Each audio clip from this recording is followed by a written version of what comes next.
Good, good. Hey, when we were underground yesterday, did y'all hear any voices? Like whispering voices or anything? No? Dude, no. What are you talking No? about, bro? No, I'm just asking. I didn't either. I'm just curious. Were you whispering to me? No, no, no. I didn't. I just thought maybe y'all did. I didn't hear anything either. I wouldn't. Um, Yeah, I wasn't whispering to you. I mean, you both look like you're not from around here. Maybe y'all are had some powers I wasn't aware of. Anyway, no big deal. Hey, where's uh, where's Cab at? Cav, bro, I think he stayed downstairs, dude. I mean, he's kind of off the reservation anyway.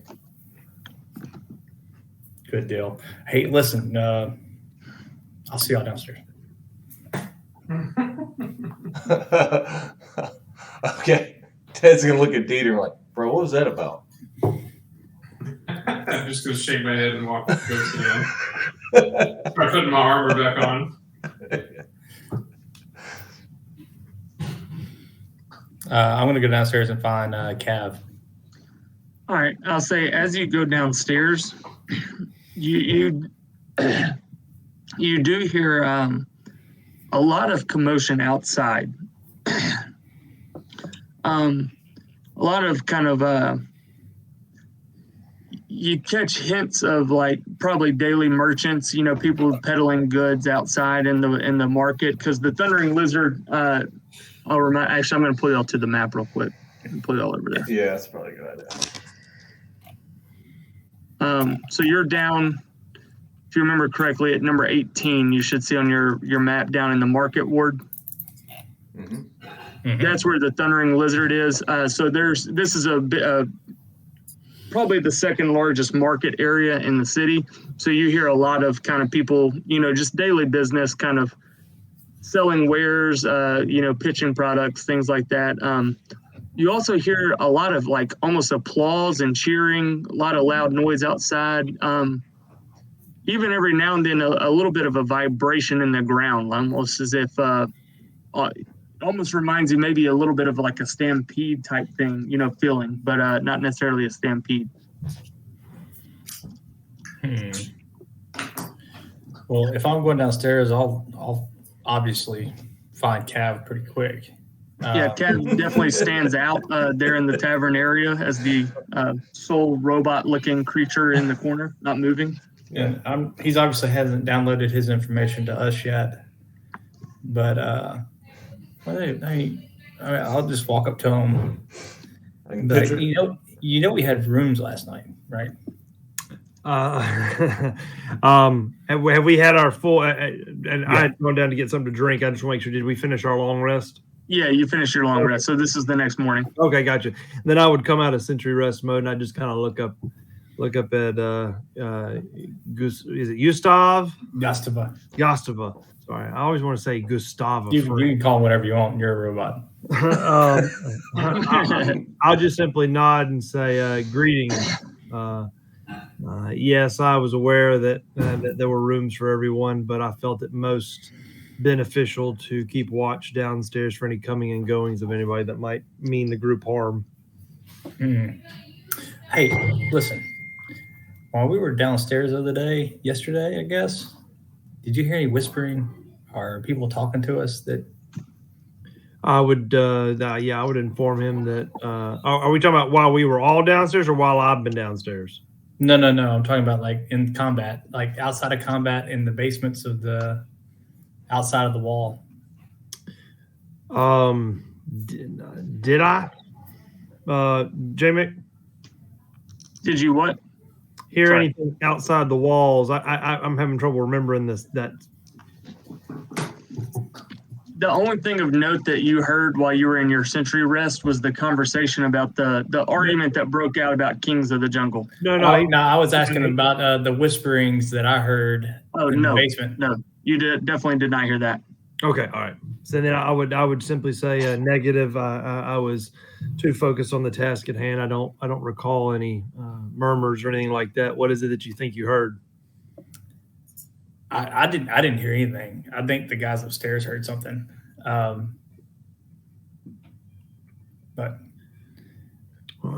it's neither here nor there. How do you even hear? Do you have ears? And so I'd like to poke him inside the head. I mean, I have eyes, and as far as, I mean, I guess you'd say the holes on the side where there'd be, I guess you'd say receptacles for sound and things. I don't have normal ears per se, or a nose. It really, believe it or not, it's very close to the mask of like Ultron. If you look in the Eberron book, I mean, they have a very blank metallic facade. Really, the eyes are the only thing that really glow blue. They're the only thing that's defining it. That would, you'd know it's a face type thing. I mean, obviously I can hear the noise. We can hear the noises outside, but I want to pull those spell scrolls out and show them to him and be like, and tell him, I don't know if you can use these. They're obviously valuable to me in and out of combat.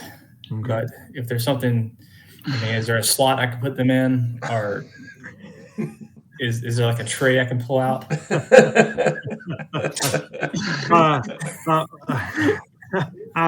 You would be able to see that I'm grinning because again, he's kind of emotionless. But yeah, I would say I'll be more than happy to secure those on my persons for you. I'm holding the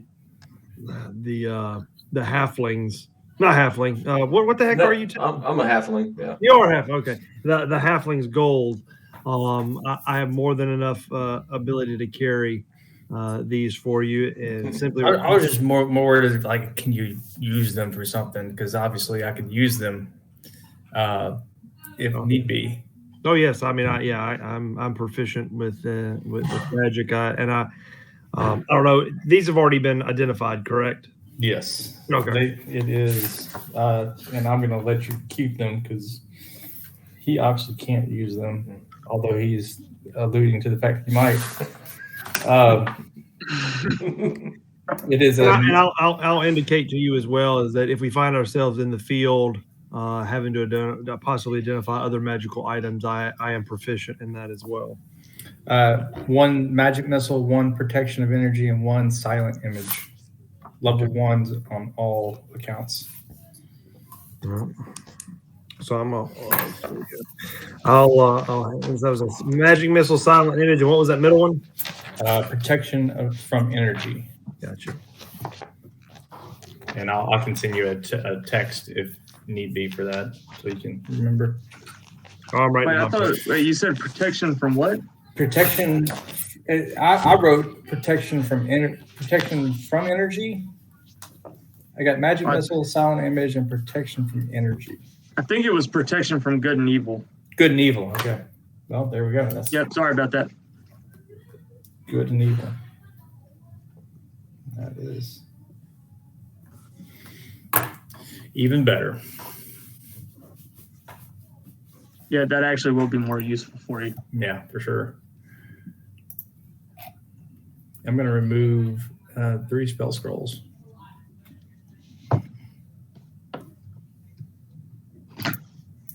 All right. My weight's down to 44 pounds. The biggest one here. How much do you weigh, Trevor? Let's see. That's me asking meta. That's not 1047 asking. Yeah. How much do you? 290 pounds. Oh, I got you beat. I'm 318. Oh, see, there you go. So you're a bugbear and you only weigh 290? Are you like the skinniest bugbear there is? I'm well, I did the averages for height and weight, and then I broke it down into different, like 12 inches and 10 pounds, and I rolled some dice for it. That's what I came up with. So I may be a 6'7" lean 290. 6'7", yeah, you're like a rail. I'm 7 foot 290. 7 foot 290. But if you're gonna make fun of the bugbear's weight, you got to do it in Dieter's voice. You're kind of light. I'm long limbed. long limbed. He's wily. Flip. He's whitey. He's mighty. All right. Yep. Back to like Breakfast that. time. So While we're having since he was conversating with me about that, I would then, since he's the only one I'm talking to right now, I would also relay to him all of the information. I'd let him know I kept watch overnight. There were no threats identified all evening, but I did notice a good bit of coming and going in conversation between some of the patrons, and I would go ahead and fill him in on all of the rumors that I kind of overheard throughout the night. All right, that's fair. I mean, some of it would take, like when you said 8 and you said Yanti, I'd be like, yes, bad. Those are, I understand, but the names don't mean anything to me. And I'd be all like, these are new names for you. You recognize obviously animals that are mentioned, like T-Rex. You kind of know what that is. Giant ape, you know what a Yanti is, but all the names are definitely new. You've never heard them before. I was like, can we get the rest of the guys? It sounds like there's some fun stuff going on outside. And I would say anybody who's downstairs definitely hears kind of the ruckus outside. Again, it sounds like daily business, some people petting goods, but you also hear it definitely is like cheering, a lot of loud talking, and you almost feel every now and then, it's not constant, but every now and then you almost feel a little bit of a shake in the ground. Is that barkeep still there, or is there a barkeep there? It's a different barkeep for the morning shift. I'm just gonna kind of, after our conversation, the rumble, I'll just kind of look over and shout at him and go, "Hey, what's that shaking? What's making all that shaking noises?" At this point, you see an albino dwarf who is manning the bar. I actually speak a little bit of Dwarvish, so I will ask him in broken Dwarvish.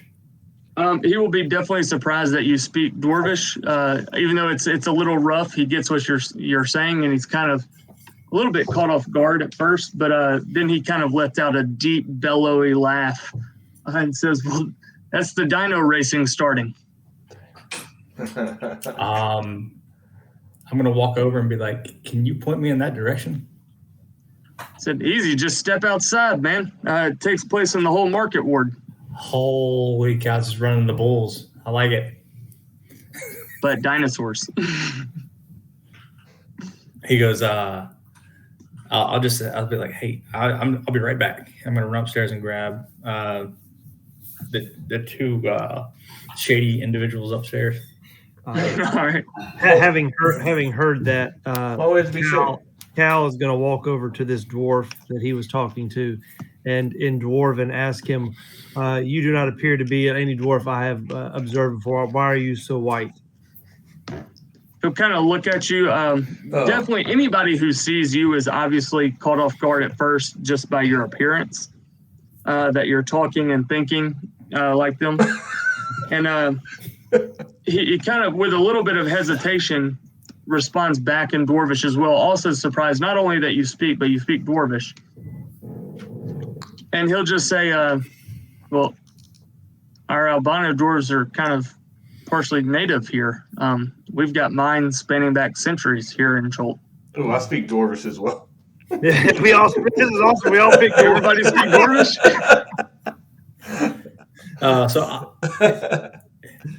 Yeah, I'm just gonna go over there and I'll be like, Well, "Hey, that was a good choice, guys, because there is a lot of dwarves here in this It area. was just like a random checkbox, and that's what I was trying to figure out when I was in the warehouse for this entire what languages they would want me to speak in Baldur's Gate, and I figured the most commons would be Elvish and Dwarven. Yeah. Hey, good choices. I didn't think I'd get a chance to actually use it down here in the jungle, though. I just wrote it. Yeah, no, dwarves are going to be, there are a lot of abandoned mines. So dwarves will be pretty common. About albino dwarves more common even so than dwarves. Actually, I meant to kind of recap that. The general population that you see is a lot of dark-skinned humans. Tabaxi definitely filter throughout the population, important as Aru. Dwarves and albino dwarves are going to be the next largest population that you see in Port Nazaru. So dark-skinned elves, you said? Not elves. I'm sorry, dark-skinned humans. Dark-skinned humans. We're thinking a little bit Africa here. Okay. Well, then I guess then more. But then if I noticed several of those throughout the town, have we been there since they're kind of popular? Instead of specific to him asking what's wrong with him, I would say what's wrong with all the dwarves here. Why are they such a different color? Again, yes, with no filter whatsoever. Yeah, and he will again kind of caught off guard that you're speaking to him and that you understand Dwarvish and speak Dwarvish. He kind of responds and just lets you know that. Clans of dwarves have been here for centuries. There's definitely a lot of ancient mines that used to belong to the dwarves, and living underground for so long, albino dwarves are pretty common here for Cholt.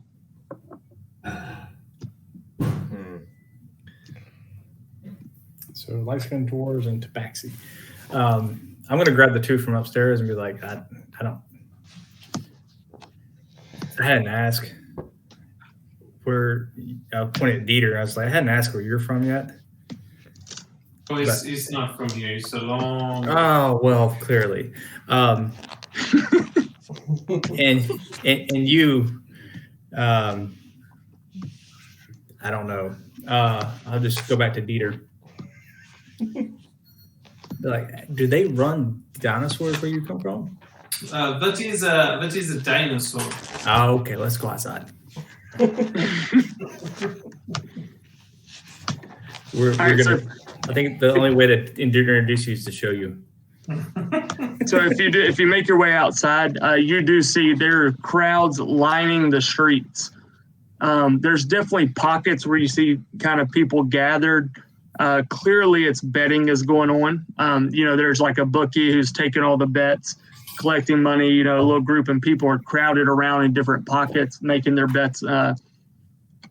You do see dinosaurs kind of ranging everywhere from Allosauruses to Triceratops to T-Rexes to Velociraptors, kind of just the whole spectrum of different sized dinosaurs, both large and small, kind of lined up, riders on their back. You definitely see races are about to begin. Oh, Ted's going to light up. Be like, yeah. I'm going to certainly look at Ted and be like, hey. Yeah.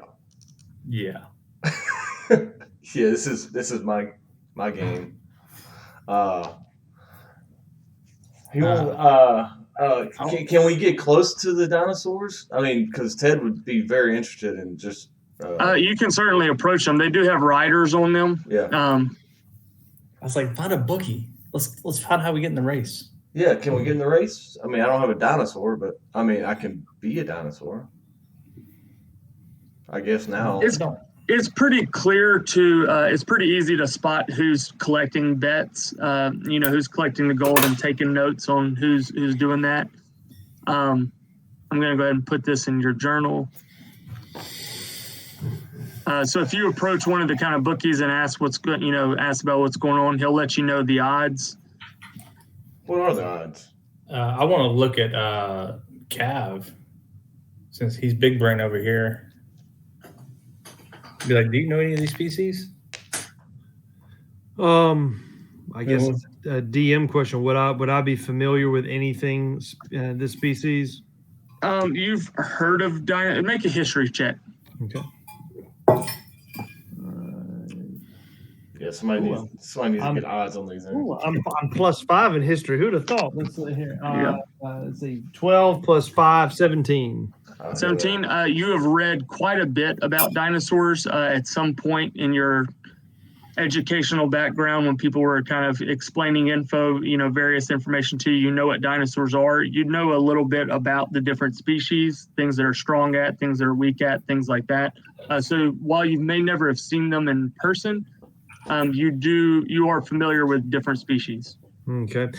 With his question, and again, he hadn't learned yet. I'm going to data dump him statistics and anatomy of dinosaurs with no idea of whether he's understanding it. I'm basically going to give him a dissertation on on the anatomy of dinosaurs. While he Love talks it. and does that, I'm just looking at the dinosaurs and I'm just nodding, going, Yep. Okay, so Ted's gonna go up to Now, did he show me? Did he show me this list of stuff? I mean, can I analyze these yeah. Yeah, so this is that list that I just popped up in front of you. These are the dinosaurs you see at what you would assume is the starting line. yeah. They each have a rider on their back. These bookies are kind of collecting bets for the race. I was like, yeah, okay, so I understand that. Okay, You have a lot of big brain. I'm gonna go take a look, just a look see at all of them, and Ted's gonna look at he's gonna just take a look at all of them and be enamored by Big Honker, and walk up and kind of just touch his jowl a little bit. I would say as you get close, the rider does kind of warn you from approaching and just kind of, they're very protective of the animals they're riding, especially right before a race. I don't know if each rider has a couple of members around them as part of their team, almost like their pit crew. Mm-hmm. I don't know if they would allow you to get all the way close. They would kind of stop you and ask you what you're doing. Dude, I've never seen one of these. I just want to touch them. I just want to pet them. They would definitely say, kind of not in a mean way, but definitely in a forceful way. Be like, oh, we got an important race here coming up. We got a lot of money riding on this. We don't need any distractions right now. Well, look at me, man. I'm like 3.5 feet tall. What am I gonna do? Exactly. You look like food to this thing, man. I don't need this guy distracted by food. I'll go around back. I just want to see what it feels like. Man, I'll tell you what, man. There's dinosaur pits down in the Anchorage area. If you want to go see a T-Rex, why don't you go down there? This one's got a race to run. All right. Well, I'll go out to Umbo's favorite then. You'll go to what? To I can't read. Tubo's favorite. Oobtal's. Sorry, that's Oobtal. Oobtal's favorite. Oobtal's favorite. Yeah. This one seems a little bit more docile, a little bit more under control than Big Honker was. Again, kind of has a pit crew around. They see you approaching and kind of, again, just ask what you're doing. I just want to feel the skin, really. Maybe like kind of catch a guy who's kind of friendly, kind of a nice day, says, all right, look, I mean, you can pet it just for a moment, but we're about to run a race and we really need to get ready. We need to make sure everything's good to go. But so just a quick touch. Okay, cool. I appreciate it. I've never seen something like this. I don't get out much, and then I'll cast Long Strider on it. Cast Long Strider on it. Mm-hmm. I would say as soon as does Long Strider have a somatic component and a verbal? Probably so. Yeah, it's all the stuff. Okay, immediately as soon as they start hearing any kind of verbal and somatic, mention of anything kind of a spell casting, they'll immediately be like, whoa, and kind of try to interrupt that and be like, oh, hey, no magic here, man. We got a straight bet going, straight race going on here. We don't allow any magic here with the race. Okay, so I'm gonna whip the sheet out that I got from the guy and show it to Cav and be like, hey, what's better, a high number in front or a high number in back? Because I've got some gold. Which one's better?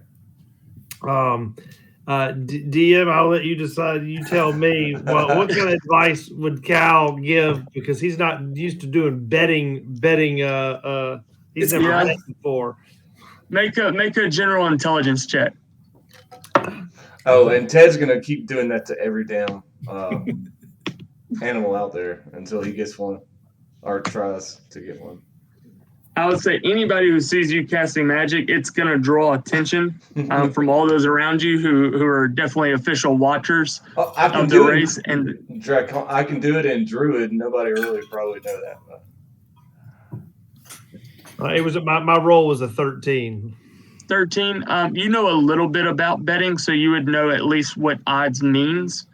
you wouldn't necessarily know what advice to give on which way to go, but I would say you would at least understand what odds are. Okay. Then, to the best of my ability, I would try to point him in the right direction for the odds, and say, my apologies. I have not experienced this they call gambling or betting yet. I'm trying to see if there's something I could do to help Ted to cheat the system a little bit. I would say you do notice there are, officials who are guarding the starting line and kind of keeping watch.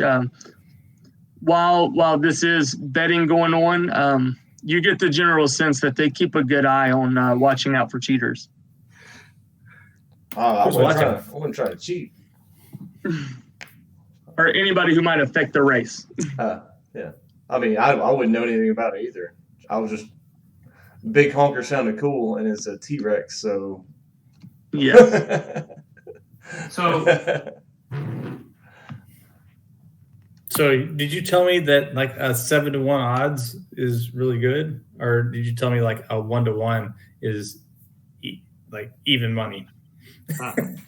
I'm thinking that he's going to give you just the average, kind of in the middle, not good odds or bad odds. Okay. All right. Well, is there like their names on display? Because I'm about to choose them based on names.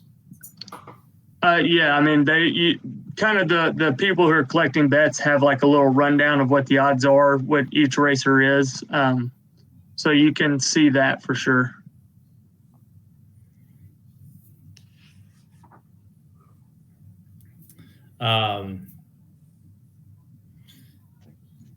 If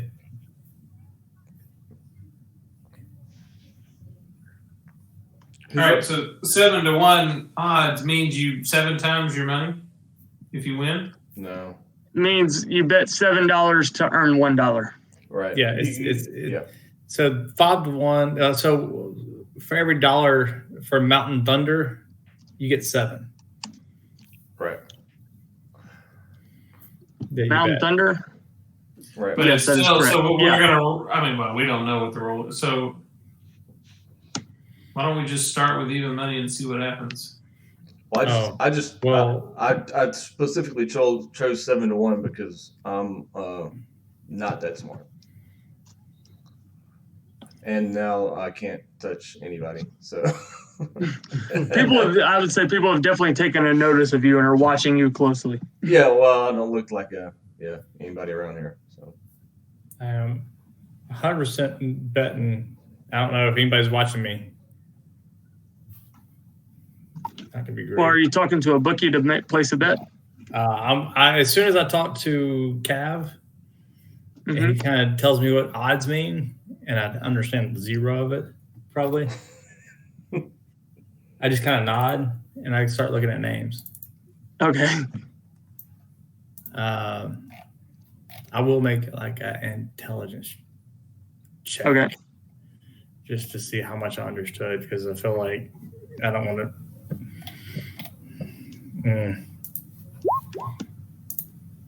Yeah. Kind of what I thought. That's great.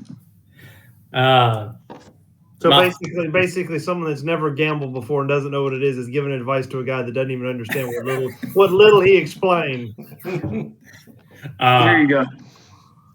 And I don't really understand how money works. So I'm going to ask him what the minimum bet is. With a large crowd gathering around him and he's collecting bets, you kind of call out and ask him. He looks over at you almost with a little bit of annoyance, kind of like, why are you even asking that? And just goes, a silver piece. And then goes right back to collecting bets. I'm going to open my little pouch. I'm going to pull out 50 gold. what? That catches his eye immediately, and he pays attention to you. I'm going to say, nasty boy. Nasty boy. 1 to 3 though. What's the source? You said 50 gold piece? gonna nod and be like, is that enough? But he'll kind of look at you like, yeah, that's a good bet there. That's a good bet. Okay, I'll be back to get my money. And he'll write down. He'll ask you, what's your name? Yeah,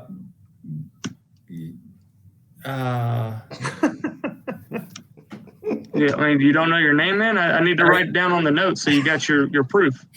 I'll be like, it's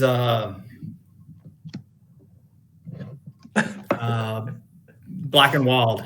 I don't run away. They're like, wait, hold on, you need your voucher. Okay, I'm gonna come back. So he'll hand you a piece of paper with your name written on it, Black and Wild, with your bet and what the odds are for the race.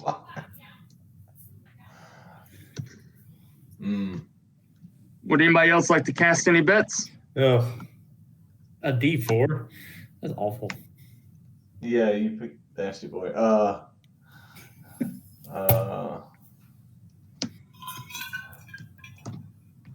gonna run back to Cav and say I bet the minimum on Nasty Boy. I think Ted likes Mountain Thunder. He has really no clue about how much money. I have 100 on me, and I think Jared's holding 50 for me. All right. I think I'm holding more than 50. Oh yeah, you got more than that. No, I think you have 100 for me, right? Yeah, let me see. I got it right here. I'm holding 140 of your gold. Okay, so I'm thinking maybe I just have 10. So I'll put 5 on Thunder Mountain. All right, so you walk up to a bookie and he kind of writes your voucher, asks you what your name is. Theodore. All right, he'll write Theodore and what your bet is and what the odds are and hand you a little voucher for after the race. Yeah, I think I don't have any money anymore, so it's fine though. I'm gonna give my voucher to Cav, so I don't really know. I guess I would look at it as I analyze it just to put it as a Black and Wild. What does this mean? Well, I got black fur and some people saying wild.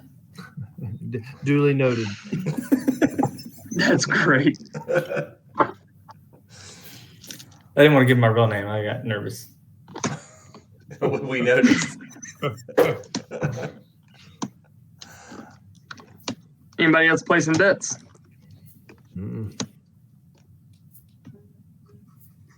So we got Thunder Mountain and Nasty Boy. Yeah, there you go. 7-1. Or 1-7, whatever. It's not great. All right. If nobody else is placing bets, kind of the bookies will quit taking bets as all the racers take their positions on the starting mark. As you kind of move your way to the side, the street's kind of clear. And Trevor, you bet first. I'll get you to roll a D4 on Nasty Boy. Nasty Boy D4. Oh, that's probably the ones are good. The 4s are bad. And Ted, I will get you to roll a D8.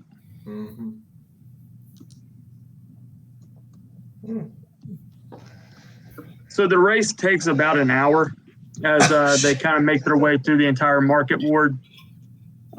As they come rolling around, you're kind of still there at the starting and / finishing line. As they round the corner, and you can feel the ground kind of shaking under the weight of all these dinosaurs racing. It's a tight race. The riders kind of nudging against each other, pushing off, fighting for that first position there. And as you come down to the finish line for a photo finish, Nasty Boy crosses the line. He's in first place? Yep. Nasty Boy wins the race. No. Black and Wild is going to be on the verge of raging because he's so excited. He's going to go almost tackle Cav and ask him for his voucher. You indeed are wild, my furry friend, and I'll hand it to him. And I'm going to take it and be like, what do I do with this? Kev, based on the intelligence check made earlier, knows at least the basics of betting, like odds and how to claim prizes, and would point you to the bookie who gave you the voucher. I'm gonna run. Or up. however Jared would like to phrase that, but No, he would know. He would know how to claim it. Yeah, I mean that's what I would. I mean, but you phrased it best. I'd simply just say this seems like something you would return to its original owner. There you go. See, that's a much better way to say it. Of how Cal would say it. I will certainly run back to. I mean, I would search this guy out to the point where there's no escape from me. And he will kind of with a cheer and a smile on his face, man, hey, congratulations, first bet, and you got a winner there. And he'll hand you a small gold pouch with 150 gold in it. I'm like, man, the silver weighs a lot, and I'm gonna put it back in my pocket. I don't think it's silver. He said his minimum bet was like 2 silver. Yeah, but you gave him like 50 gold. I don't know the difference. Yeah, he doesn't correct you either. He just kind of keep he continues on, taking bets and giving out payments and things like that. I'm gonna go back to Cab and be like, hey, I'm gonna pull out 2 gold pieces and be like, thanks for the advice, and I'm gonna hand you the rest of it.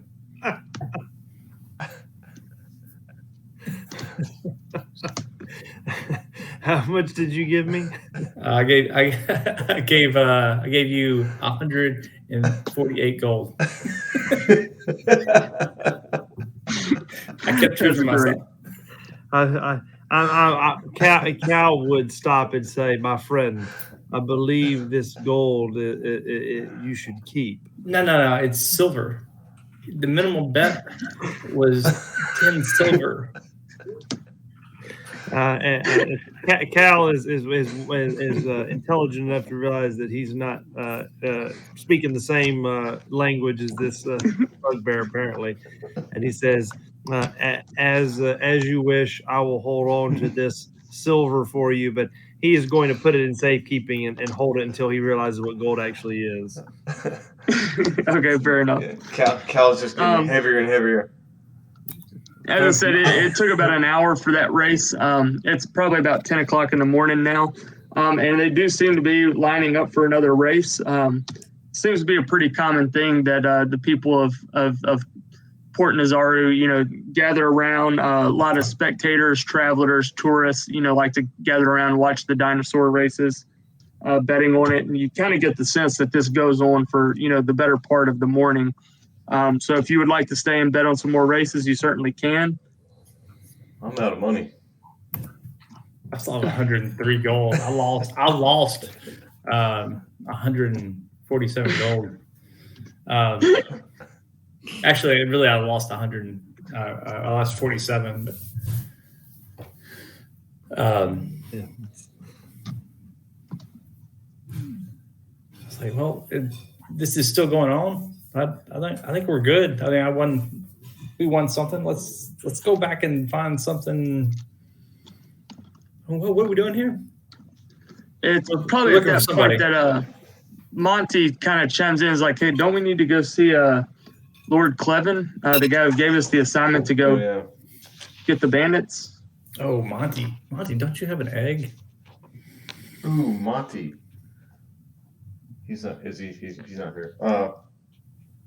Monty does pull out an egg. He already kind of nods and says something in a kind of proverbial way about eggs and life and death and things like that, but kind of indicating, yes, he does in fact have an egg. Breakfast tomorrow. All right, let's go find the king. Find who? What is his name? The prince, right? Lord, what's his name? So as of right now, y'all know of the prince. Wakanga? Yeah. Wakanga Otamu. That's the one that Sylvain told you about that she was going to be visiting. He's at number 4 on the map. Unless the map changed. Yeah. Yeah, That's, no, what we, number, that's the one we tried to see earlier, and he was yeah, out. number 4 is the Golden Throne. That's where the princes kind of gather to dictate the city. Yeah, we can go there. Or All right. to the Coliseum, which sounds fun. Well, I'm not quite ready for that. I don't think it's open yet. I would say as y'all kind of begin to make your way through the city streets, y'all are in the Market. it's called the Red Bazaar is what it's called. That's kind of that market area that y'all are in.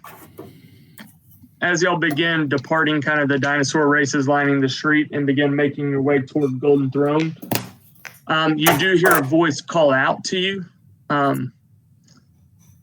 And since he didn't necessarily know your names, he kind of just calls out. He's like, hey, guys, come here. And you look over and you do recognize the voice of a Lord Clevin, who is set up outside of a shop as well, calling to get your attention. I don't recognize this dude. So, Or Clevin. Isn't that who? Yeah, we'll walk over there. Isn't that Lord Clevin, the guy who gave y'all the assignment for the bandits? He's with the Lord's Alliance. oh yeah. Yeah, that's the guy who hired y'all to go find That's right. the piece that y'all have. Y'all have the golden head, I believe, that's broken off. Yep.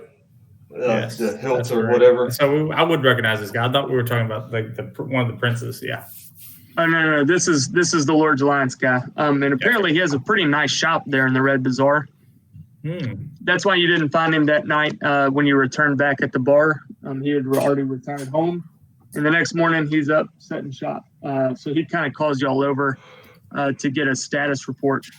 Oh. In the meantime, though, before y'all actually make your way, 1047 hears another voice. One that seems to be more kind of in his head. Does seem like a familiar voice of a Remelia Haven tree. Chimes in and says, Cavalry 0147, we are needing an update for your daily report. Oh, great. I would respond with the sending stone and say, thus far, everything seems to be going well. We have he's just going to be up front. We have done something called gambling.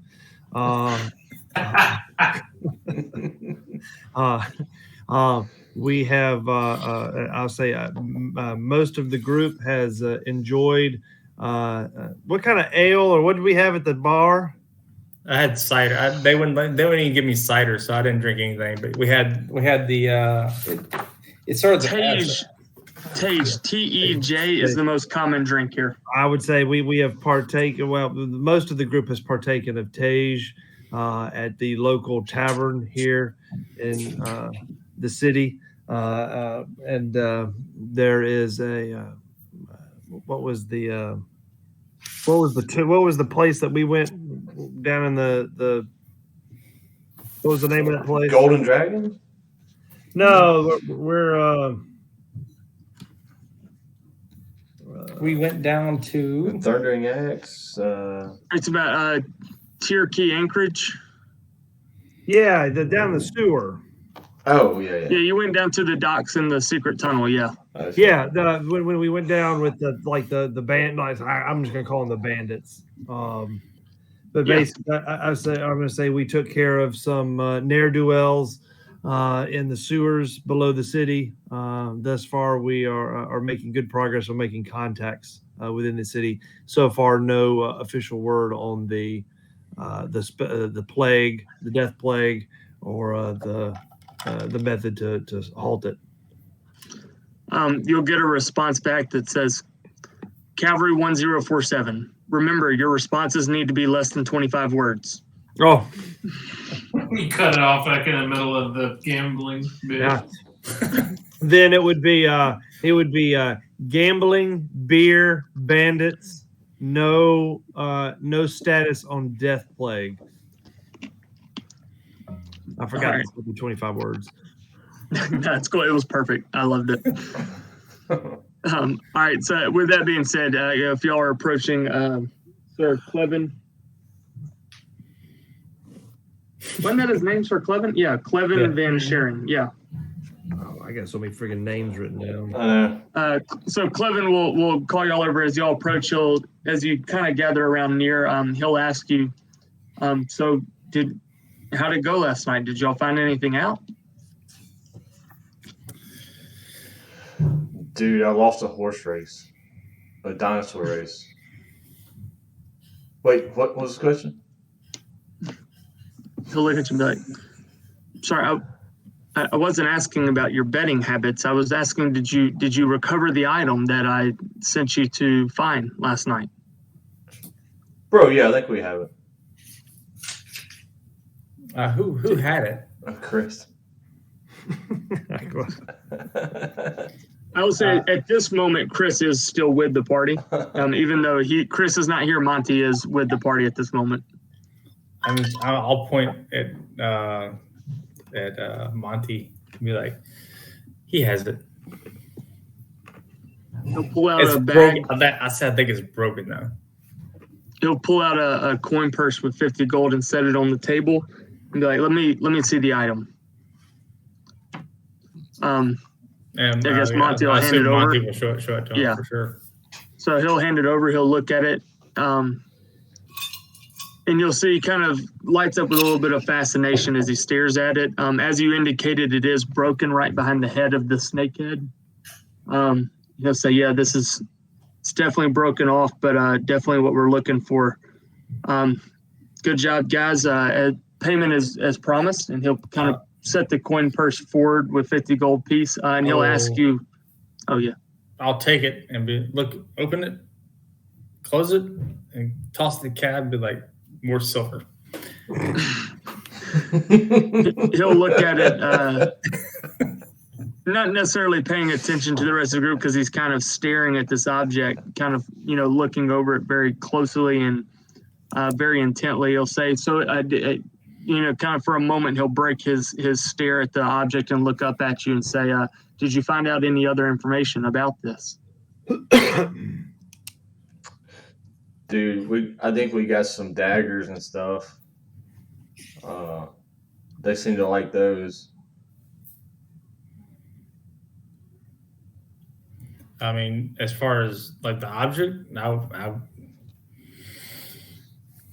I didn't gather any information. Hey, listen. Why do you want something that's broken? At that point, he'll kind of respond, say, so you didn't learn anything more about this group or this did you find anything out about this object? Nothing at all important. Even the smallest things that might seem unimportant. Just please tell me anything that was discovered about this. Let's see. I'm gonna point it like a Cav. I'll point at Cav and be like, he's a smart guy. He retains all data. He retains all data. Which he does retain all data, but I'm gonna have to be honest. I've slept a couple of times. What the hell did we find out? I think it's They were trying to plant it somewhere near someone or something. Yeah, The only thing you kind of learned was roughly that there was maybe some sort of plot to get this object near somebody of importance. You couldn't really gain much more information than that. Yeah, it's related to the death curse. Or possibly. Yeah. It was important to the native people of Chult? Nahu Raleigh? Is that? There was a name Nahu Raleigh Okay. I mean, that you learned. Yeah. I mean, that's the extent of my notes because I don't think we learned a whole lot. Like I said, that's what I was trying to look at my notes. I really can't remember what the hell we learned. Yeah. So hold on. I got Sanya and Operation Discovery Destroy Everything. Sonya was the one that we let go. Sonya and Araval or something. Yeah, we let them go. Yep. Yeah, Orval. Yeah. So at the mention of the name Nahurali, Clevin kind of, you see him kind of with a hint of recognition. He'll say Nahurali, and you can tell by looking at Clevin that he's somebody who has definitely adapted to the culture of Cholt. He's almost kind of taken on the culture here. He doesn't necessarily look like somebody from the Sword Coast or dress or act like somebody from the Sword Coast. He's definitely sort of kind of blended in with the Choltian culture here. And he'll tell you that Nahurali is a ancient Tabaxi word that means 4, the number 4. And he'll tell you, he said, we had a theory about this smuggling operation. We thought it might be run by a group that's simply known as the 12. And he'll just say, I appreciate the information. This object is, while broken, is still very important. We definitely want to inspect it. There's a lot of rumors and theories going on about what the purpose of the 12 may be, why they were smuggling this, and what importance this object may have. He said, we definitely want to investigate it to see if it has any connection with the death curse. That's kind of our primary mission here, is finding out what's going on with the death curse. And at that point, he will actually look at Monty and say, I see that you're one who doesn't necessarily use weapons when fighting. I believe you're more of a student of martial arts.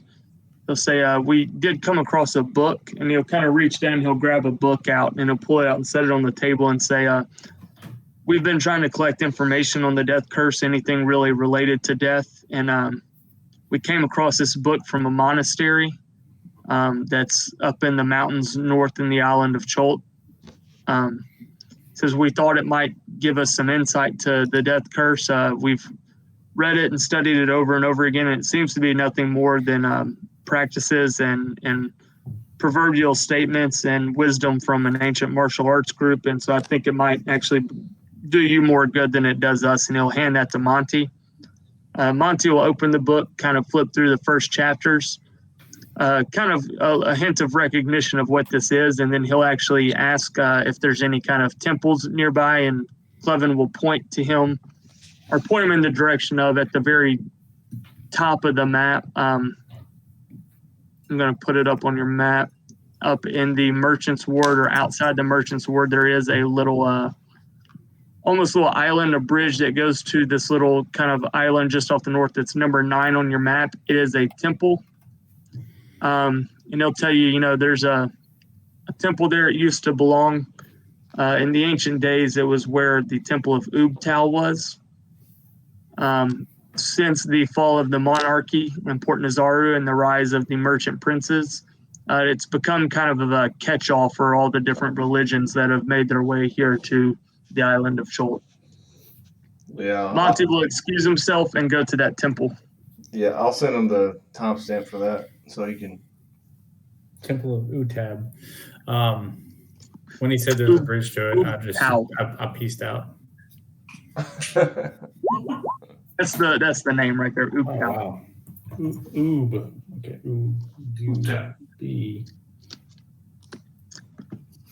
So that's where Monty goes for the day, as he's going to the temple to study the book he got. What does Lord Cholt have in his store? Lord Clevin? Lord Clevin have in his store. Do you have a sheet? Clevin, do you have what? A sheet. He's not in the NPCs. Clevin? No, he's not in mine, at least. I don't know. Do you have one? Yeah, no, he's not in there. I haven't added him. Okay.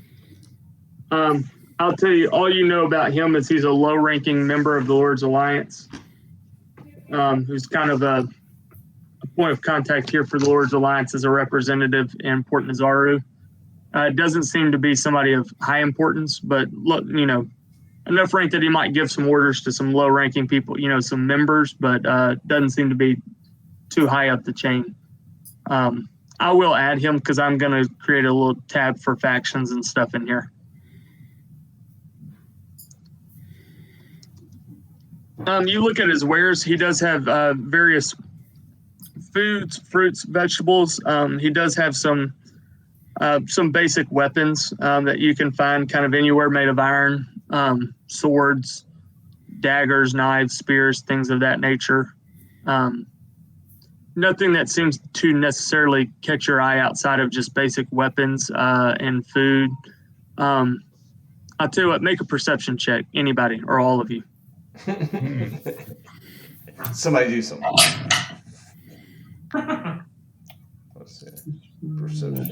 18 for me. Yeah, 19. Y'all, okay, so pretty much everybody except for Dieter does catch something does kind of behind the stand kind of stands out as something strange that you've never really seen before. It looks like a giant tarp, kind of with these wooden poles, and you're not really sure what to make of it, but it definitely does kind of stand out a little bit. I'll just walk over there like I'm just shopping. Ted will. Yeah. As you see it again, I go, you do see it. It's kind of folded up almost. You see these long wooden poles, a tarp that is kind of stretched around these wooden rods or poles. It's definitely strange. You hadn't seen anything like it before, but you can't necessarily determine in its current state what it's necessarily used for. I'll see Ted kind of eyeballing it, and I'm gonna look at the proprietor and be like, my friend seems to be interested in that item over there, and I have recently come into quite a bit of silver piece. How much do you think that item might be? At that point, he'll look over his shoulder. He'll say, "Oh, the rain catcher." At which point he identifies the purpose of it. It is to catch rain. I'm kind of looking. I'll say, "Yeah, we're pretty glad we actually got a hold of that. They're kind of typically controlled in their sale by one of the princes." He'll say, I'd love to sell it to you guys, but I'm still actually kind of working on getting approval from the prince to even kind of sell that item. It's one we're kind of currently using for our own little group. I don't necessarily know if I can part ways with it yet, but I'll tell you, it's not super expensive. It's just a gold piece, but I'm more working on getting approval to sell it. So is Clevin like running the store, or are there other people running the store? No, he's running the store. This is his store. No, I'll just ask him. Do you buy weapons? Say, it depends on what you got. I'll definitely take a look at procuring any kind of merchandise available to me. I'll pull out the 2 long swords and the scimitar that I stole from the mission last night. All right, as you set them on the table, he kind of examines them real quick. He says, "So you're looking to sell these 3? Yes. Yeah. He'll kind of expect them just to see what kind of quality they are, what kind of condition they're in. And then he will make you an offer. Kind of looks at it and goes, for the 2 long swords, tell you what, 15 gold piece for the 2 long swords, and the scimitar, I'll give you 15 for that as well." So this is fair. All right, so he'll take those. Since he's selling stuff, I'm gonna because apparently I've become a walking ATM. I'm gonna offload some stuff. I'm gonna sell. I'm gonna pull out because I have this infused shield that I have. I'm gonna hold out this shield that I think Gustava he had me hold on to, and hand it to Clevin and say, "How much is this worth?" I think it's the what'd you call it? Let me write it down. I got it right. Magic missile something. It's let's see. I've got it right here. Shield of missiles or shield of something. It is a shield of missile attraction. Shield of missile attraction. Yeah, I'm gonna put missile attraction shield on the counter and say how many gold pieces for this? Yeah, shield and missile attraction. That's right.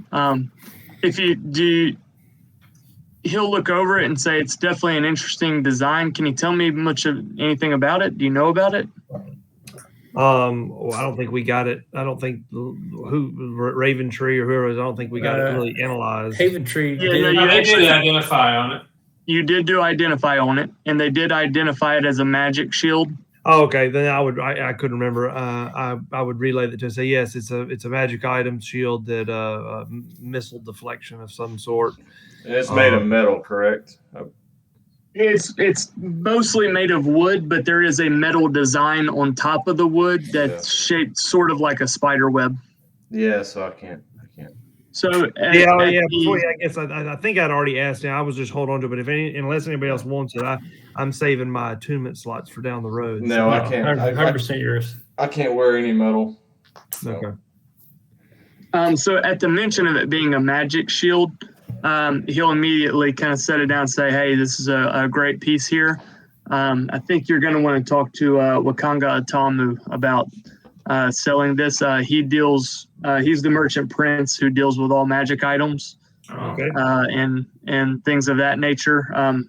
These are Not really at liberty to buy or sell magic items here without Wakanga's permission. All right. And that's who we're supposed to, we've got that as a contact anyway, so I'm gonna. He is the only merchant prince whose name you know at this point. Yeah. Well, no, At there that was point- another one that was at the place instead of him that offered to meet us, and we didn't meet him. I thought that was Wakanga.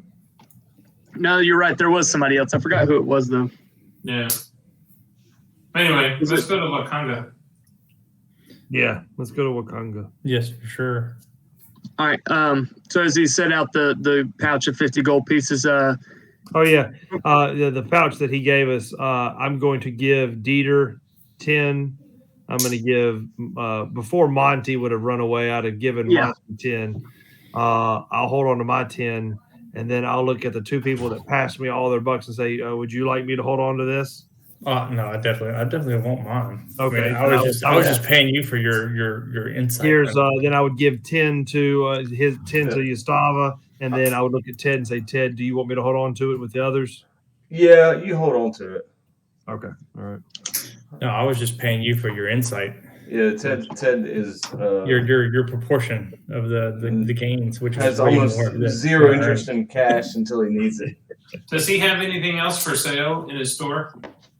again, it's not really anything that necessarily catches your eye too much.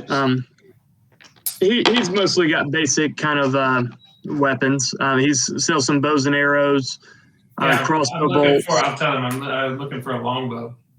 You're looking for a longbow? He does have a longbow. He's got a couple of them over there.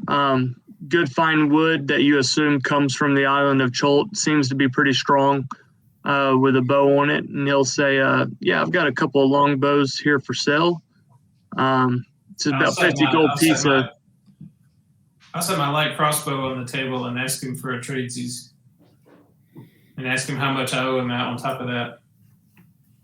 For the light crossbow, he's gonna say, no, we don't get a lot of crossbow. He kind of picks it up, examines it. It's in good shape, good condition. He goes, I like it. We don't get a lot of people using crossbow bolts here. It's a little bit of a unique item. Most people use kind of just the traditional bow and arrow here. Tell you what, I'll give you a 10 gold piece for it. Longbows selling for 50 gold piece, so it'd be kind of 40 gold piece trade. I'll totally hand him the 40 that he gave me for the other two items. Okay. So he'll take the light crossbow and hand you the longbow. Oh yeah, and then maybe some arrows. And I'll hold up my 18 crossbow bolts. Yeah, he'll take that, and he'll say, how many arrows are you looking for here?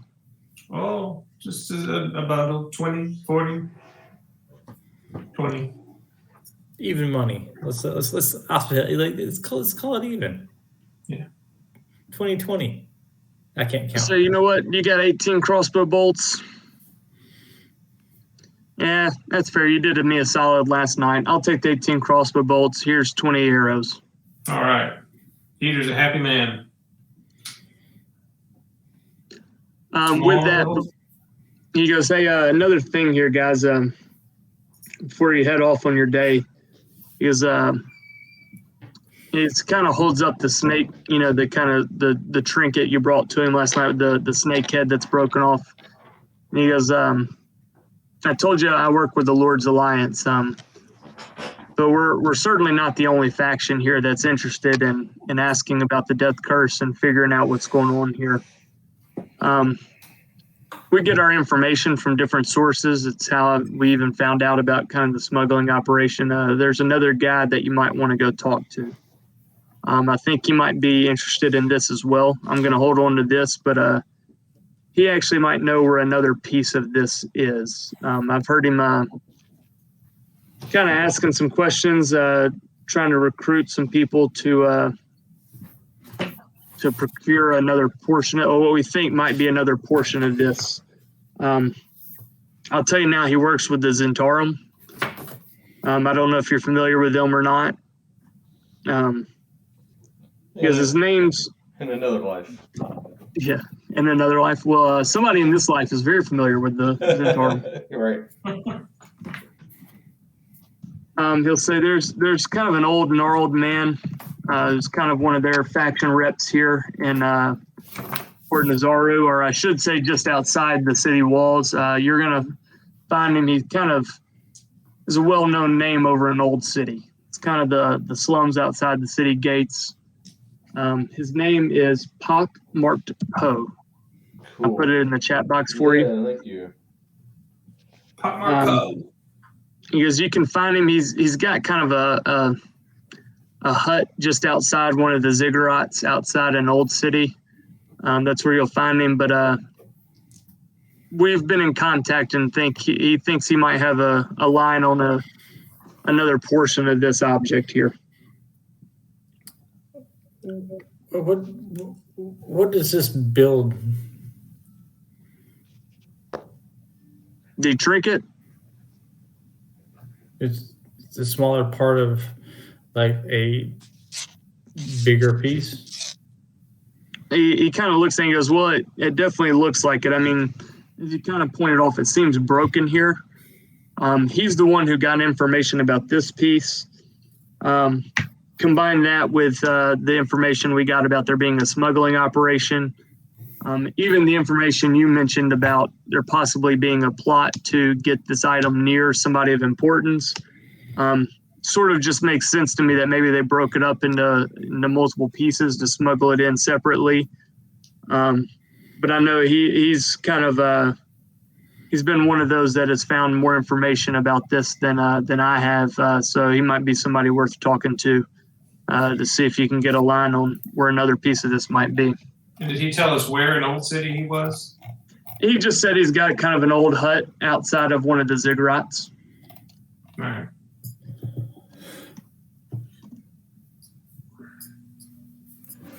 All right. What time of day is it?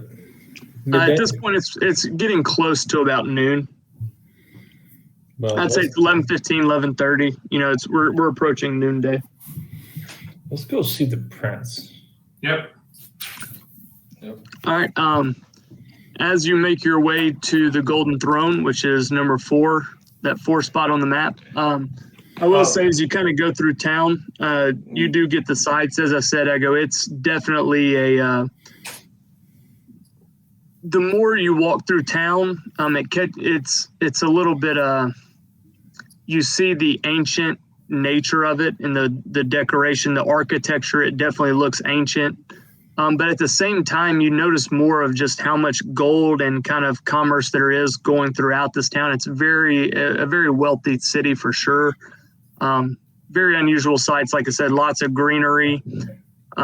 Mostly Choltian people are dark skinned. You do see quite a number of dwarves, albino dwarves, tabaxi. Here you do see kind of all different kinds of creatures, or different races throughout this place. It's definitely a little bit diverse.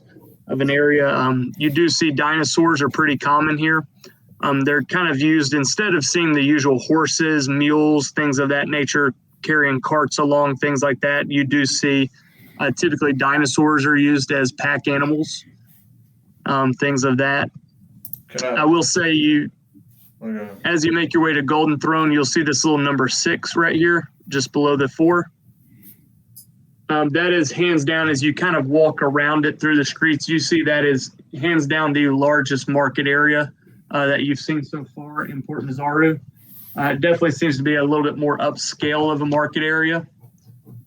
And then you'll make your way to Golden Throne, number 4, which is where the various princes kind of are in and out the day, and that's where they handle all of the business in Port Nazaru. And with that, I'm going to run to the bathroom real quick as y'all decide kind of what y'all want to do. Okay. I'm going to run to the bathroom as well. But yeah, so I think we should go see the prince first, right? Yeah. Yeah. I mean, We should probably do the thing we were sent here to do. yeah. Yes. I'm pumped about my longbow.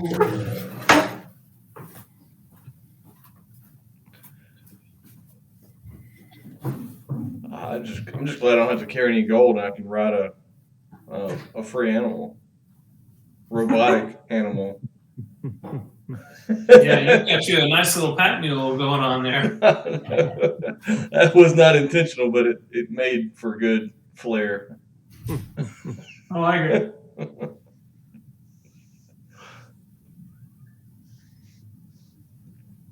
Because I don't think I can carry a whole lot of gold.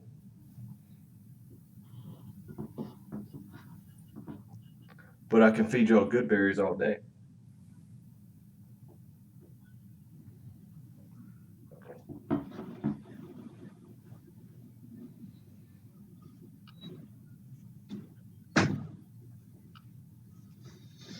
All right, sorry about that. Oh, I guess I should put on there that I have 10 good berries. Huh? Yeah, you're gonna need them before. You need to use them within 24 hours. So, Just for the day. yeah, but you got plenty of time. You got to close to the beginning of the next morning. So Yeah, pretty much. You got till about 10 the next morning. yeah. All right, so y'all approach Golden Throne. It looks the same as you did the night you first arrived in Port Nazaru. Guards out front. These definitely seem higher class, better trained, better armor, than what you typically see normal guards, or anything like that. Wearing, there is almost a group of people outside. As you can tell, there seems to be people who are waiting in line to meet with princes to air their grievances, bring cases before them, issues within the city, things like that. So you do see a kind of a small gathering of people outside Golden Throne waiting to meet with the princes. Yeah.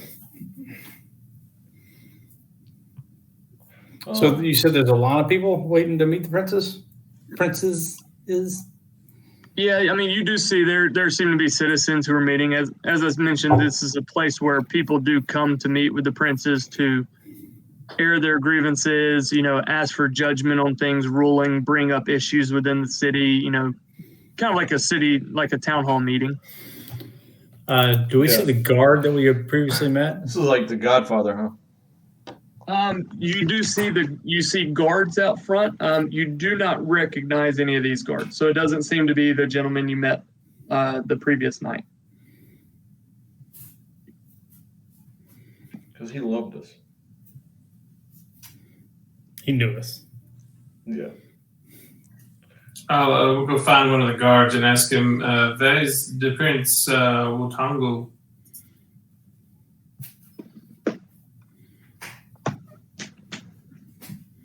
He'll look at you and then be like, "Hey, buddy, there's kind of a line here waiting. Do you have an appointment with Wakangu, or is he expecting you guys?" He is. We have a message for him. He is expecting us. What's your name? VI, yeah. We don't have a name. I'm gonna walk up behind Dieter and just kind of stand behind him and kind of lean over the top of him and be like, I don't know if you recognize me, but I'm the winner of the dinosaur race yesterday. I am Black and Wild. Demonetized. I won several silver pieces. They'll look at you a little curious and be like, well, shit, man, we've all won some silver pieces on some dinosaur races, man. I mean, congrats, but doesn't make anybody special. But we have sit here for the death curse. With that, he'll kind of take on a much more serious tone and be like, when you say you were sent here, who sent you here? I'm gonna look back at. I'm gonna look down at Dieter and back at Cav and be like, Bro, it's like Syndra Sylvia, right? Or something like that. Bro, I can't remember. He'll just say, hey, wait 1 second, guys. And he'll kind of motion to another guard, calls him over, and you kind of hear him whispering real quick. And the guard runs off inside to go see if Wakanga's there. He's like, hey, hang tight just a second, guys. Might get you in ahead of all these people waiting in line here. If it really is what you say that you were sitting here, maybe we can get you in. Does anybody have any intelligence in this group? Can somebody talk intelligently? I barely speak the language, guys. Yeah, I mean, I can. I mean, I'm very easily can just relay the purpose. Yeah, of our you need. so. You're a fax man. 1047 is definitely intelligent. Now I don't know what his charisma score is and how likable he is. He is in the toilet with charisma. Let's just. That's why I wasn't trying to be the voice. Dude, I actually have a +5 to wisdom, but that doesn't translate to charisma or intelligence. No. Intelligence. Dieter's two dump stats are definitely intelligence and charisma. I have a +2 to intelligence though, so I'm not entirely. I mean, like I said, I've got +5. I think me and I think Monty is probably good. Me and Monty are the highest intelligence, but I'm a -1 in charisma here. What are monks though? Aren't they just dex? They're Or are they dex something based. else? Dex and wisdom. Yeah. Like I said, I'll be more than happy to dragnet it, and just as you said, just the facts. I mean, there's not going to be any personality persuasion here, but I mean, I'll be more than happy to relay. We're here to see the prince. 100%, because my guy doesn't even know why we're really here. He's happy to be here. Yeah, so I'm just so used to after 2 years of having a +10 charisma of someone that does all the talking. Jack. Well, I mean, that makes sense, right? I mean, we have the bard in the other group, and he refuses to talk to people, so that just makes perfect sense. I mean, yeah, I didn't have much intelligence with Baron either, but he was mouthy, so. But yeah, so are we waiting? Let's just put it this way: we're not convincing anybody to do anything in this campaign. Well, no. Here's what I was saying. I go by the mention of you were sent here, the death curse, and asking for the prince. I go, that's what I was saying. One guard ran inside, and the other guard said, "Wait here for just a minute. I'm gonna see if I can't get you in, ahead of this group out here." Okay. Well, then I'm gonna say to the guard, it's been 60 seconds. Are we ready to go in yet? There you go. Hey, I do have my background feed that I will be happy to lean heavily on in case. I have intimidation. Just a second, guard's going to return here. Hold on, just wait a second. But as y'all hang tight for a minute, the guard does come running back down. And he'll say, the other guard will address you guys and say, I'll say you're approximately 13 seconds late. There you go. He'll kind of look at you curious, like were you really timing me? Yes. And he'll kind of shake his head and be like, hey, no, listen, Wakanga's not actually here at the Golden Throne. We did send word for him. One of the other princes did. He does want to see you. He's actually at his villa over in the Merchants Ward. He asked that you come see him at his at his house, and that will be number 5 on your map. All right, so I would. And the guard will kind of point you across the bridge. He'll say, if you just follow that kind of bridge, as he kind of points to the west there, and he'll say there's a walkway there that. I'm mapping the city as I go. I've got cartography tools and stuff, so I'm going to pull out my stuff and say, point me in the direction on the map I've got thus far, and I'll get us there. Please tell me that everywhere where you go, you're counting steps out loud. Wait until I get one of my infused items. I can't wait to have that. Yeah, I'm recording everything. Yeah, I'll say, dude, what's your name, bro? He'll say, my name? Kind of curious that anybody would ask his name. Yeah, man. What's your name? It's Ishak. East, fuck you. Okay. No inner baron here. Yeah, I definitely took Trevor's I advice. was talking Tolkien names. Yeah, I was talking to J Mick, not Ishik. Ishak. Yeah, okay. Yeah, no, I've got a whole list of Choltian names after that first session where y'all were asking names. That's the only reason I asked. See if you had one. When he says his name and everybody kind of turns and kind of looks at Cav for direction, I'm going to lean down and grab him by his armor and pull him real close. Be like, is there any way to get there without going over that goddamn bridge? He'll look a little bit frightened and a little bit caught off guard, and like, I mean, you can take the stairs through the harbor ward, but I mean, it's I'll kind push of a him long back. way to go. I'll push him back and be like, all right. With that, I go, Cal 1047, he's the other guard kind of pointed on the map, who's charting the map. You do see this bridge is the most direct route to the house. Okay. But as you have been through the harbor ward, you do recognize the stairs over in this area that the guard mentioned is another way to get to the merchant's ward. Well, he said that to Gustavo, though, right? Mm-hmm. Okay, so I But wouldn't I know mean, that. it was loud enough that anybody would have heard. Oh, okay. Well, if that's the case, then I would turn to Gustavo and say, okay, we're going to arrive at our destination this percentage quicker if we take the bridge. Are you going to be accompanying us on the bridge, or are we taking the harbor, the stairs on the harbor? As soon as he says quicker, Dieter starts walking through the bridge. I'll follow Dieter. I'll tell the group that there's something I need to go check out in the harbor ward. I'll meet you at the merchant ward shortly. Okay.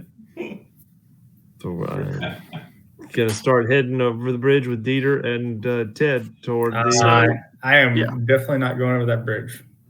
So Cal, Dieter, and Ted make their way across the bridge as Gustavo makes a more roundabout way to get there. So y'all arrive quicker than Gustavo gets there. And you do, as you approach, you kind of pick out which house is his. It's not hard to notice based off what the guard told you. And as you arrive, the guards actually kind of note you and greet you and welcome you in as he is expecting you. What's his name? And Trevor, I'm going to get you to roll a survival check. 100%. Please tell me he gets lost. Please tell me he falls in the water. All right, he does. You do find your way to the house. You are about 10, 15 minutes late, but you do make your way there to the merchant prince's house. Fair enough. When Gustavo shows up, I would simply say, as you see, Gustavo, I was correct in my calculation. You would have been better served to have come with us. Do y'all have vision here or not? No. I do not. No. I do not. Okay. Nope. I will look at Cav and be like, I appreciate your input. You are welcome. However, I looked at Gustavo. I was like, I mean, you can ride him if you want to. I'll walk.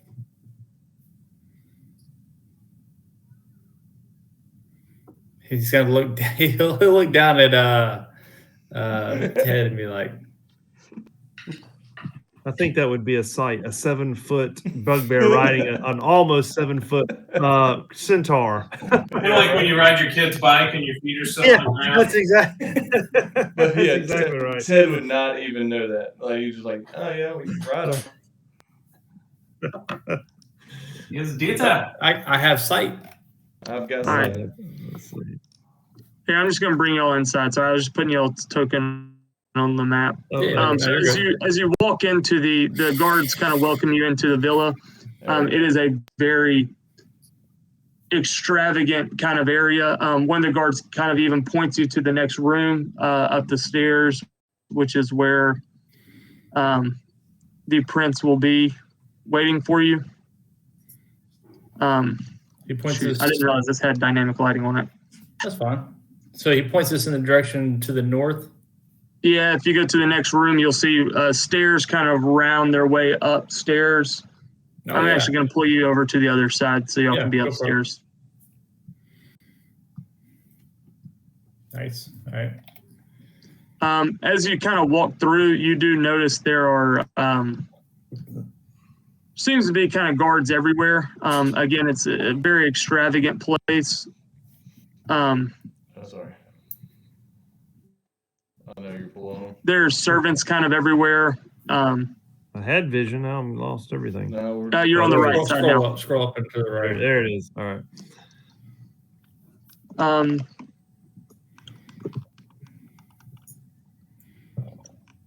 I'm just gonna like tap a servant and be like, "Hey, are we going the right way?"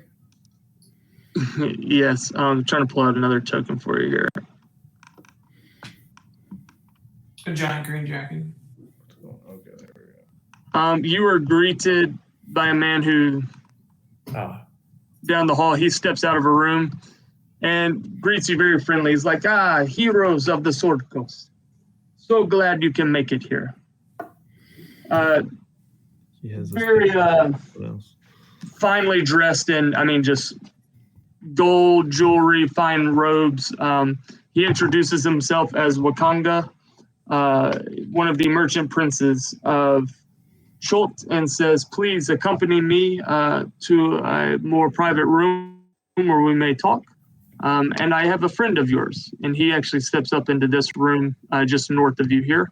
I'm gonna look back at Cab and be like, "Hey, this is one of those peace moments."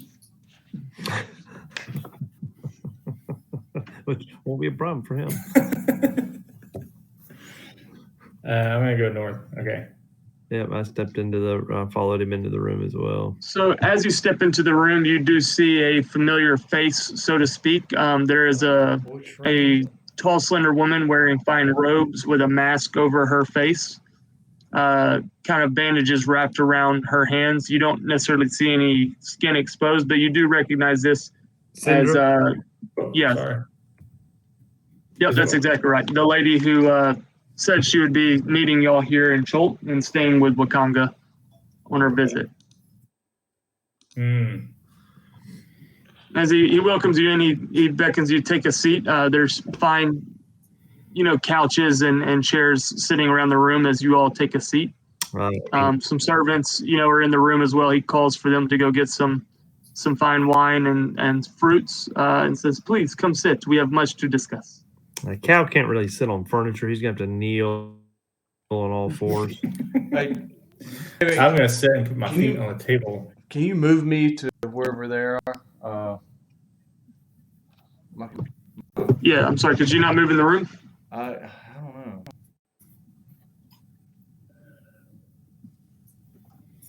There we go. Okay, you're there now. Yeah, it's my I'm gonna pet the couch next to me and be like, "Hey, you can sit right here." But I'm definitely gonna put my feet on the couch or on the table in front of me and kind of rub the leather and try to decipher what kind of leather this might be.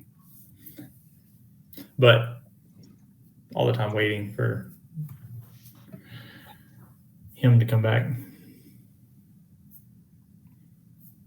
I'm gonna look. While we're waiting. I'm gonna look across to Dieter and be like, "Where exactly are you from?"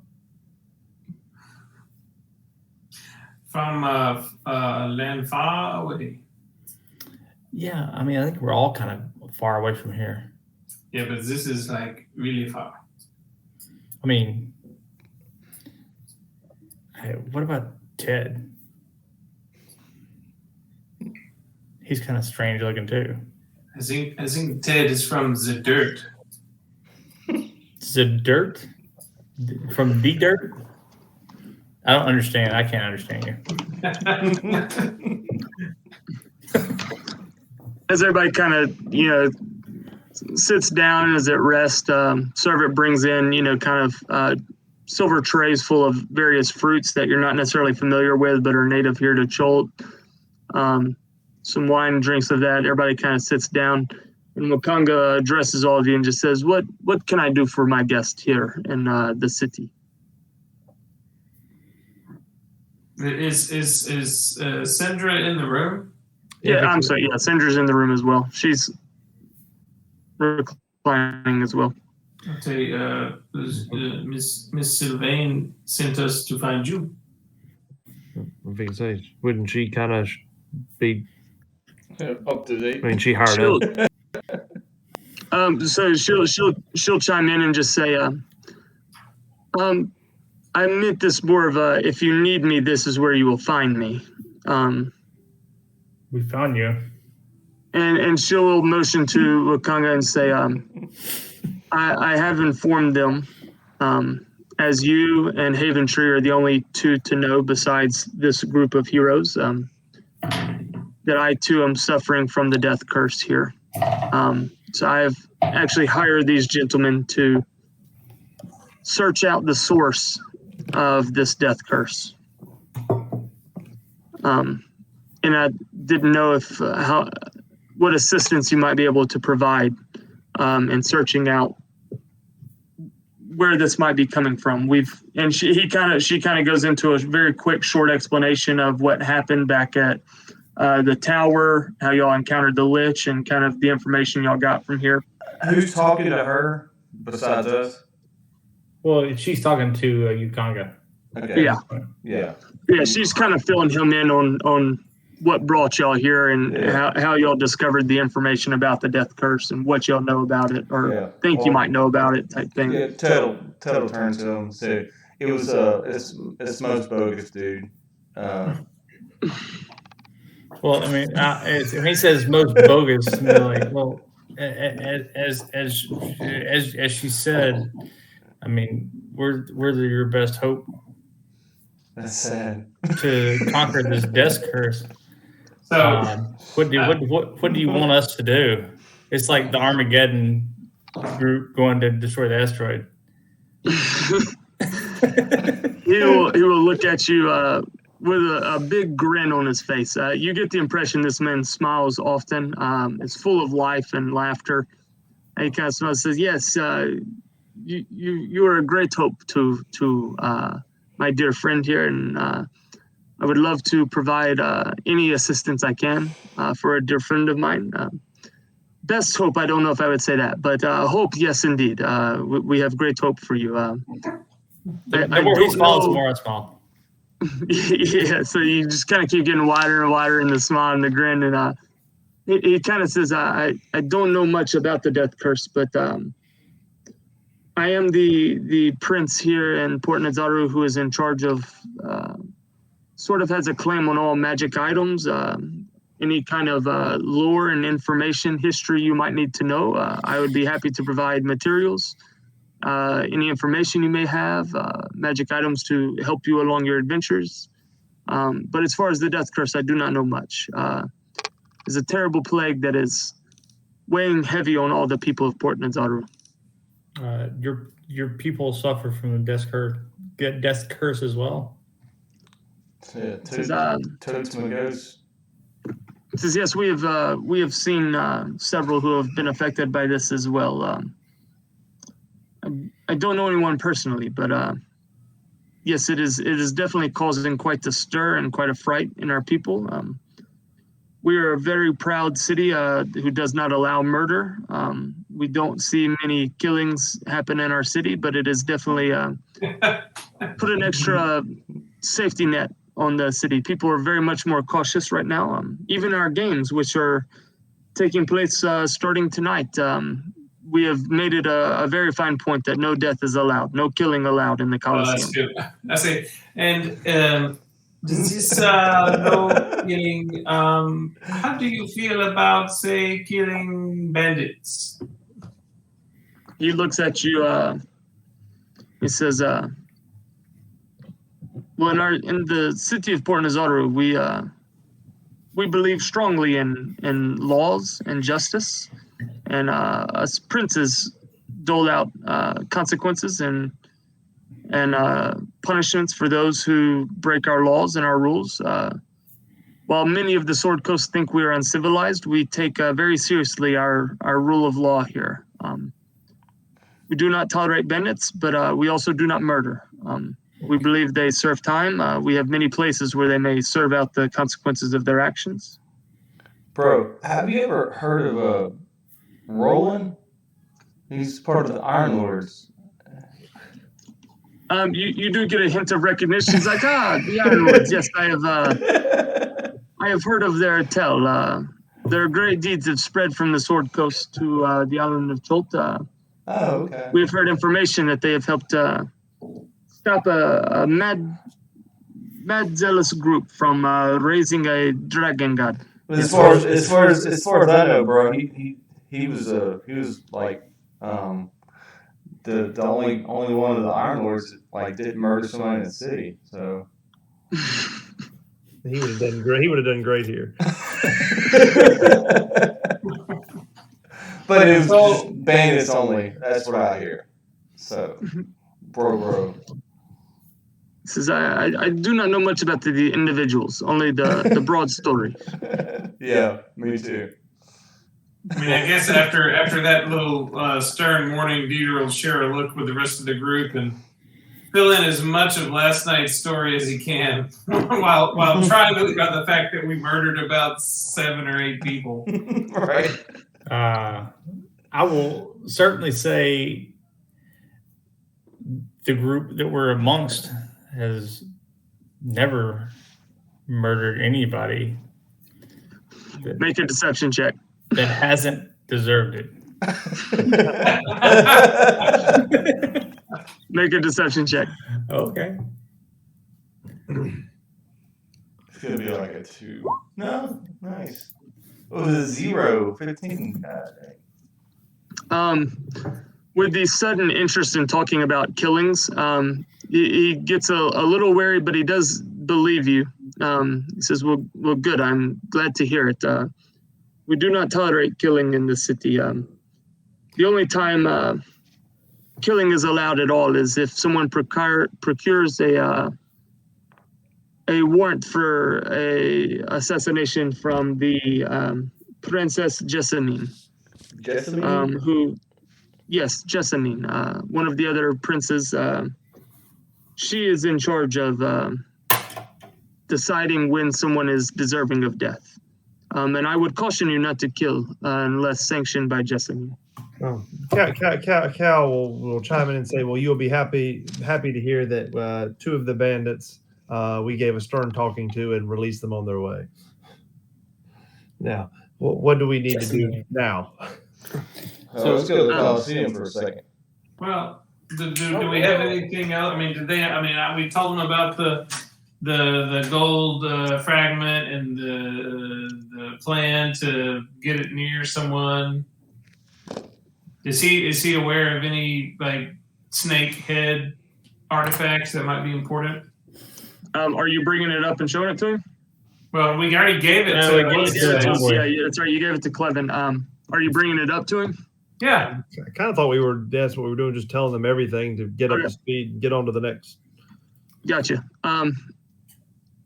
So he will tell you, he says, hearing your story and kind of recounting last night's events, he'll say, I am not aware of any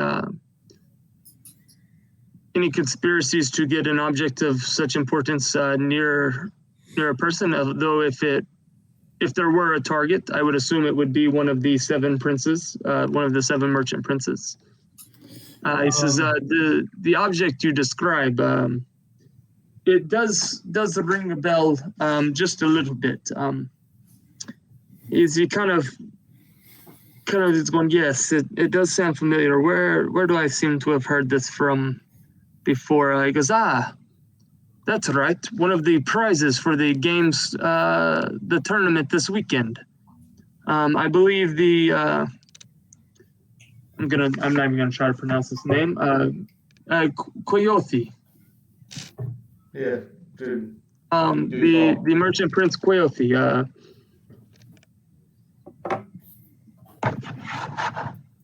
I believe it might even there's an object. She is offering some prizes for the winner of the games this weekend, and I know there is a trinket that is of great value that has not necessarily been seen by these people. I believe it was spoken that it resembles almost the body of a snake. It is a part of the prize for the winner of the games, along with some gold, some other perfumes and poultices that are famous here in the island of Cholt. But that is the only thing I can think of that would resemble such a trinket as you have described. When he says body of a snake and trinket, I'm going to stand up and pull out one of the daggers. Basically, pull it out and hold it in front of his face. He'd be like, do you recognize one of these? As soon as you pull a dagger, the guards, I would say there are at least 2 guards in the room kind of around him at all time.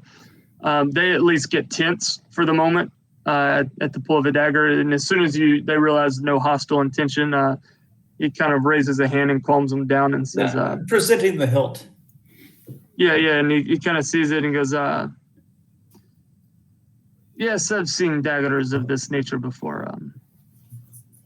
They're common weapons used by the Yonti. Yes, these are the individuals we did not kill and we set free previously on our adventures.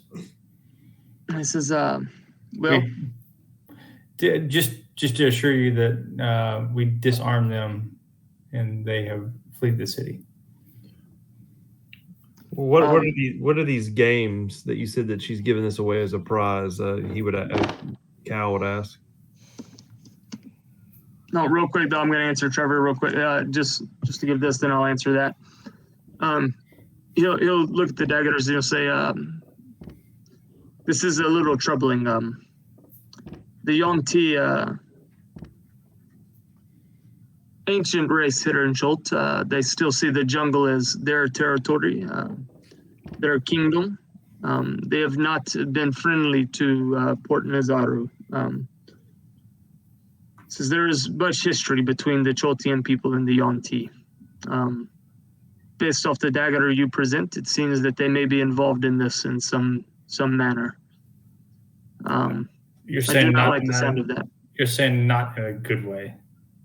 Yes, not in a good way. The Yonti are always meddling with the Choltian people, and that's why we have such high walls to keep them out. And then as Cal asks about the games, he'll kind of with the grin that has disappeared from his face when talking about the Yonti will reappear on his face as he gets excited talking about the games. And he says, yes, the games. We have weekly games. It is a favorite of the people of Port Nazaru. Dinosaur races and games in the Coliseum. We do them weekly and daily. Dinosaur races in the streets, Coliseum games on the weekends. People pack the stadium and cheer on their favorite champions and warriors as they compete in games for prizes, all at the generosity of the princes. Cal would kind of, as he's kind of been done too many times, he's trying to hone in on the specific of this trinket that he mentioned. What is the particular game that she's offering this as a reward, and what is the significance of this serpent trinket? So he'll simply respond and say, I am not for certain this is the trinket you're asking about. It is simply the only thing that rings a bell, comes to my mind when you mention or describe it. I know it is being presented to the people as a trinket of great value. But I have spoken with Quixote. This trinket has disturbed her very much. Just being in the presence of it gives her a feeling of anxiety. She wants to depart from it and believed it would be a good reward to give out to the champion of the games. And he kind of thinks for a moment. He goes, this weekend, each weekend, different games held by different princes. This weekend, I believe it's a 2-stage competition. All of the teams who are competing in the games will first compete in a dinosaur race around the Colosseum. And the winner of the dinosaur races will go on to fight the champion. I'm going to put my arm around the prince here. This could be We're great. giving fleas. And kind of lean on him. And be like, what day of the week is it? Mother, I genuinely, before we started, I started building a calendar and was literally working on what days are we going to call them. It's Friday, but I don't know yet what day we're actually going to call So it. let's call it Thursday evening. It's Friday morning is what it is. Friday at noon. All right, so I'm gonna kind of lean on him because I really don't know. I'm gonna kind of put this serpent dagger back in my pouch, lean on and be like, dino races? Are we gonna ride on them or are we just betting on them? He will smile and say, no, each team competes in a race around the Coliseum. Facts. So after that, yeah, hang on a second. we gotta fight somebody. I mean, or not us. I mean, the parties involved. He'll smile again and say, yes, I believe this week Quixote is chosen as her champion, Slicer, the Kenku beast tamer. Well, So do we have to put our own dinosaur in there or what? Put to buy a dinosaur? At this moment, you simply know that that the games begin tonight, and it begins with a dinosaur race. Okay. so let me ask you this. You look at me. I don't know how big this dude is, but I'm leaning on him pretty hard. He's definitely much smaller than you. The person that rides the dinosaur obviously is not going to fight in the champion, right? It's just like how many people can be involved in this? He says teams are generally made up of 5-on-5.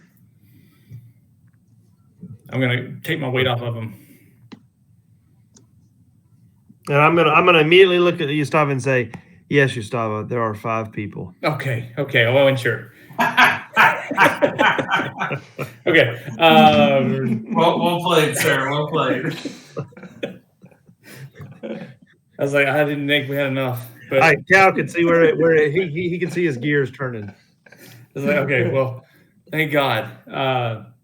We have enough people. So we need to win the competition. Bend it how? Bro, I think he's saying win. We gotta win. Oh, well, we're definitely going to win it. Oh, well. I've already won the dinosaur race. After we win, we're gonna lynch him. Yeah. Wakanga will enter this. The flick ones. As the discussion is going on about winning the competition, Wakanga will chime in and say, "Oh, dear friends, I regret to inform you, but teams have already been drawn into the match. Each faction head has a team that is representing them. We have a faction head, bro. So the the different princes and faction heads have already entered their teams. You would have to perhaps convince someone to let you compete if you wish to compete. Well, who'd you enter? Have the Hoppers put a team forward? As you look to Sylvain, she'll simply say, she'll give you a name. If I can find it.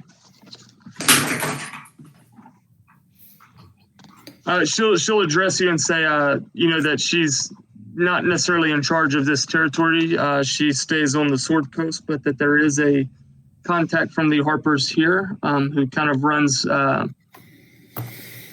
this section of for the Harpers is kind of an envoy from the Harpers to Cholt. And I will put that name in the chat box as soon as I find it. Dude, I miss Baron so much. Sagi Rin. That's who it is. Soggy Rin? Sagi what? Soggy Wrench. Sagi Sagi Ridge? Rin. What is Sagi? Soggy Rin. That's Harper's. Yeah, but Sylvain will tell you she doesn't really know. She's here unofficially, and doesn't know what the Harpers necessarily the day in and day out of what the Harpers have been doing here in Cholt. Can I ask how many factions have entered into the contest? He begins naming the different factions. He says, "I know the Lords Alliance have a group, the Emerald Enclave, the Harpers, the Zentarum,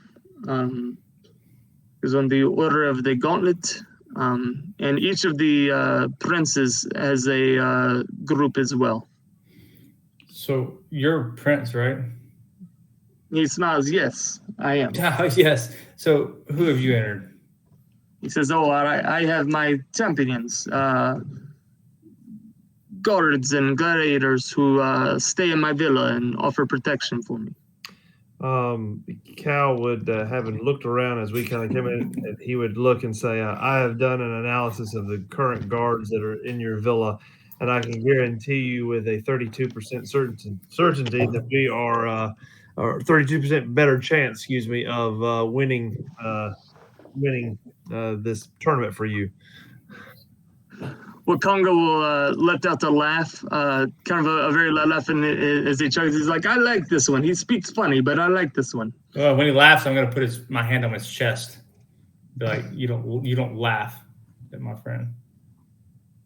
As you put your hand on his chest, the guards kind of tense again. The smile kind of disappears slightly, and he says, "Dear friends, you are a guest here, but please don't laugh at my friends. Please, careful how you deal with our prince." I'll let go of his chest slowly and look at the guards.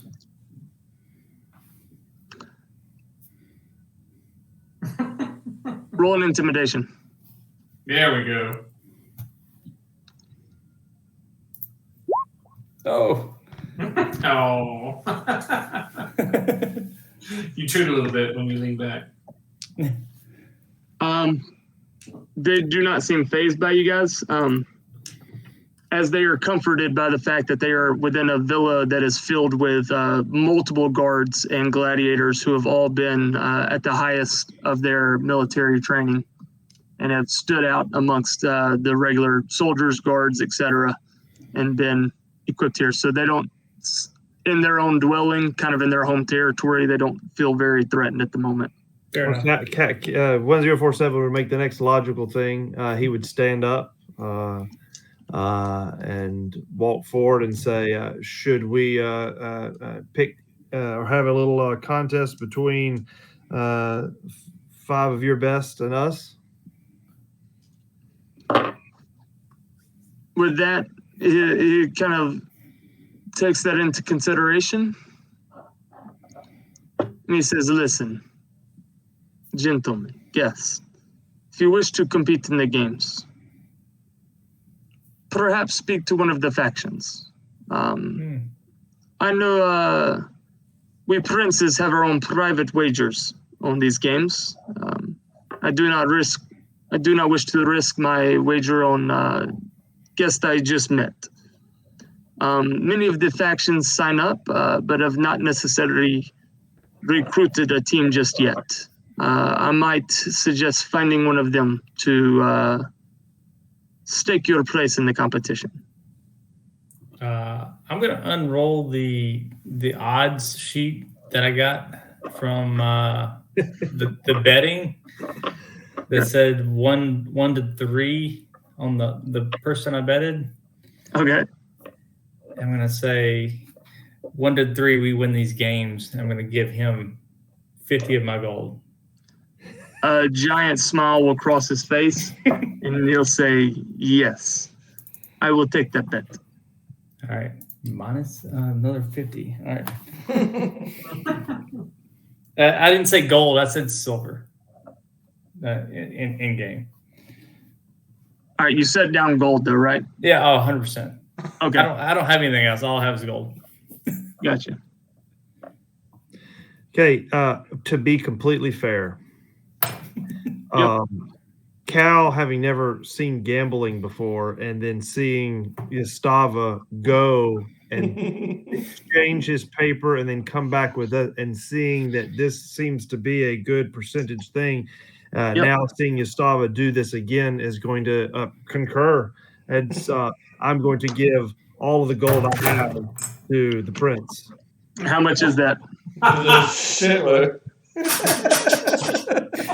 You're the only one that has any gold at the end of this. I have no goal. I had, hold on, you got a calculator? Yep. Yeah. All right, I had 145 plus 10, so 155. I just gave you. I gave. Yeah. Plus 148. Yeah.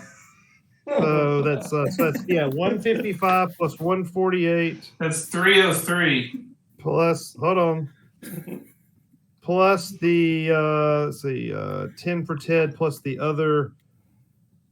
Where's my other stuff for Ted? The 140 for Ted, so another 150 plus plus 10. Yep, that's it. 468. There we go. I'm going to hand that to the prince and say, I agree with my companion here. This seems to go well, or not go well. What would he say? Say this seems to be like a beneficial trade. Give gold, get gold back. So as you set the roughly 468 gold pieces on the table, a smile crosses his face, and he says, "I'll tell you what." Right before he says that, I'm going to turn to you, Stav, and say, "Did I do that correctly?" I'm gonna look at. I'm just gonna grin and go. I think you did. with the smile on his face, he's gonna say, "I like you, my friend. You may talk funny, but I like you. And I like the bet you place, a large sum. I will make you 2 offers. If you wish to bet just straight gold, then I will give you the same odds as your friend, 1 to 3. Or you may place your bet of that gold, and if you win, I will give you an item from my treasury of your choosing."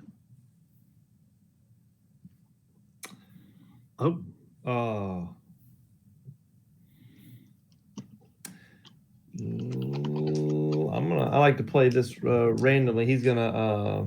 Can I hear him say this? Yes. Like, what does your freaking treasury look like? He says, he kind of grins again as he looks at you and says, "As I mentioned, I am the prince who has the market on magic items and information." I'm the prince of magic scrolls. He kind of laughs at that and says, "No, my friend. There are only 7 princes here." Yeah, you're probably right. Oh, yeah. Yeah. I don't know how to negotiate that. So that's, Here's what I'm gonna do. I'm gonna roll 2 d20s, both intelligence. The first one is for the first offer, and the second one's for the second offer. I'm gonna see which one's higher. Fair enough. All right. So a 5 plus 3 is 8 for a 8 for a straight gold bet, and 11 plus 5 for the item. So he'll say, "I will go with the. I have calculated the benefit to me, and I will go with the item if we win." All right.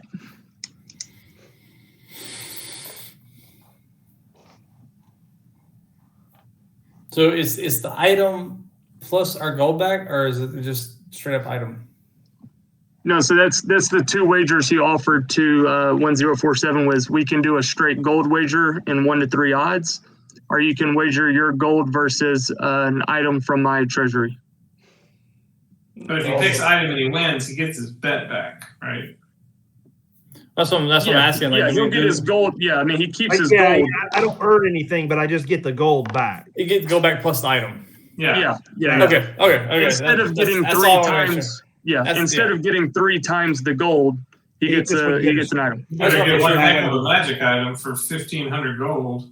Yeah, oh yeah, that's right. Yeah, Ted was definitely didn't care about the gold. So I've been waiting to use this. I actually bought a whole deck of different magic items. No, I love it. And I've divided them into different categories. So you'll be if you win this bet, you'll be the first person to get a random draw from the magic item list. Nice. Completely randomized list.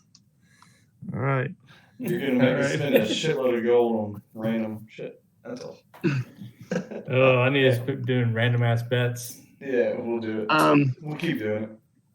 With that, he says, I'll tell you what, since we've made this bet, the Zentarum, they are known for switching out participants in these games at last minute. They might be your best bet at finding a faction who will place you in the ranks. I'm going to, at the mention of the Zentarum, I'm going to turn to the group and say, gentlemen, I do not know whether how quickly communication travels between this continent and the last, but if they have heard of my purchase, we may have trouble getting in with the Zentarum.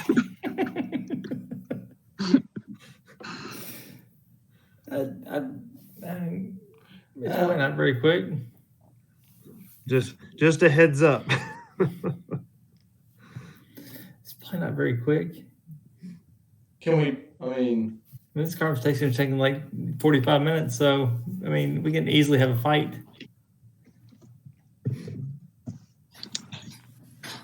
is this just a fight or a race? I mean, I don't know which one we're doing. So, yeah, all right. So, out again real quick. So, the games begin first with a dinosaur race. Mm-hmm. And the team that wins the dinosaur race goes on to the next day to fight Quayothi's champion, our chosen champion for this weekend, who is named Slicer, who is a Kinku beast trainer or beast tamer. Slicer? So, does everybody get to race? So all the teams get to race. Okay. But is it 1 dinosaur or 5 dinosaurs per team? 5 dinosaurs per team. Yeah. So each of you will be on their own dinosaur, racing against the other factions on their dinosaurs. Oh boy! The winner of the race will. So it's just the one person that comes in first wins. It's a point system on the teams. Oh. First place 10 points, second place 9 points, third place 8 points, so on down the list. All right, let's race them. Well, So well, before we do that, Ted is going to go somewhere else.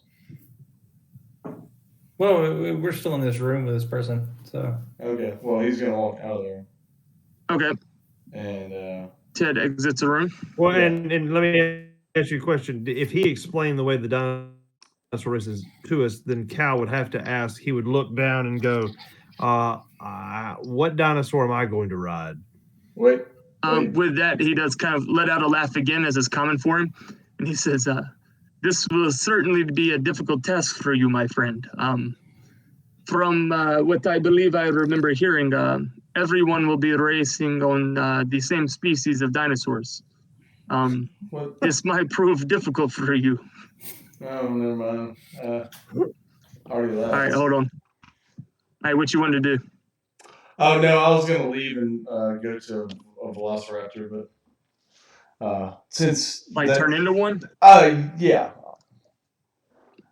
Okay, I was gonna. want. Well, technically, I was gonna touch myself, long strider, and then let somebody ride me. But Okay. Okay. Yeah. Sorry. All right. If Your we back legs will be running. if we can't do that, that's fine. Okay. Yeah, I was about to bring a little more clarity to the games because everybody will be riding on the same dinosaur. I got you. Yeah. Yeah. Once we get in there, but Yeah. No, you're good. You're good. I want to do it straight up. All right. Okay. I'm gonna bring you back in the room then. Yeah. All right. So at this point, your early afternoon is just kind of after lunch. He has told you about the games. Just kind of to recap what you learned here in this session, at this encounter. So he is the prince of magic items and lore, or history, information, those types of things about Cholt. That's kind of his corner market here in Port Nazaru. He's told you about the games that are beginning tonight, being hosted by the merchant prince, or I should say princess, Quaothi. Mm-hmm. Quaothi has, it's a 2-stage competition. The first stage is dinosaur racing from each team. The winner will fight the champion, or her chosen champion for this weekend, who is a King Ku named Slicer, who is a beast tamer. The object, or the prize for the winner of the games is 60 gold piece, a collection of fine perfumes and poultices, and it's actually, I will say, I misspoke on this earlier. Wakanga did know that the small gem that is being offered up as the grand prize is known as the Oracle's Eye. It's the closest thing he could think of to being related to the trinket you mentioned discovering with the Lord's Alliance. He does not know if it's related, but it's the closest thing he could think of as being associated. He told you the Zentarium like to switch out members in these games last minute often, and has pointed you perhaps to them as the best source of a faction to recruit you to compete for them. Clevin also mentioned a gentleman by the name of Pock Marked Poe, who is a member of the Zentarum, who's found in Old City, and said that's where he got the information about the smuggler's run that you discovered last night. Also in this, you did learn another prince's name, Jessamine. Jessamine, who he did mention, does offer out sanctioned assassinations in the city when punishment is due. Well, I think we would,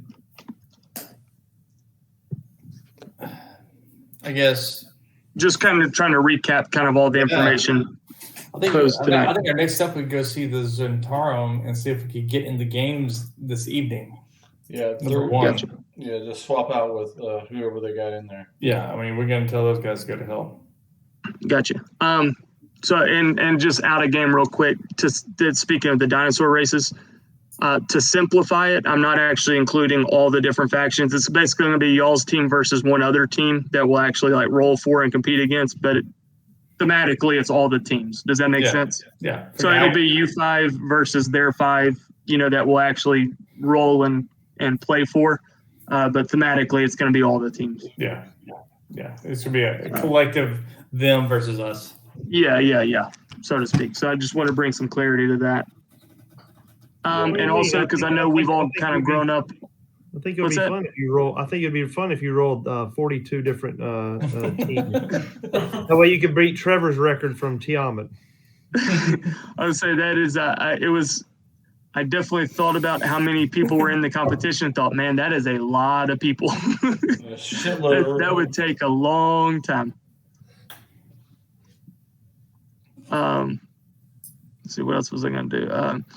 And because I guess the module has tried to keep up with what we've learned about dinosaurs. I know we probably all grew up on Jurassic Park where velociraptors were as big as humans. In this world, velociraptors are actually smaller creatures. They're not going to be as tall as humans. They're smaller. Instead, they have gone with a different breed, I guess, of dinosaurs I've never heard of. But that's probably more closely related to the size of velociraptors that we're used to seeing in movies. And that's actually what y'all are going to be riding. And it's called I'll show it to you.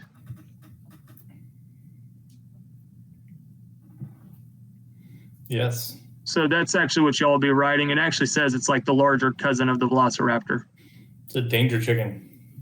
Yeah. So I go with that. It is kind of midnight, so I don't know. Do y'all want to go meet the Zentarum, or do y'all want to hold off till next session, or what do y'all want to do? Maybe we should. I mean, We can go meet them. Yeah, why don't we go get prepped for the race as far as we can? yeah, let's go. Let's go at least get our foot in the door with them. Okay. So I'll bring you back to the main map.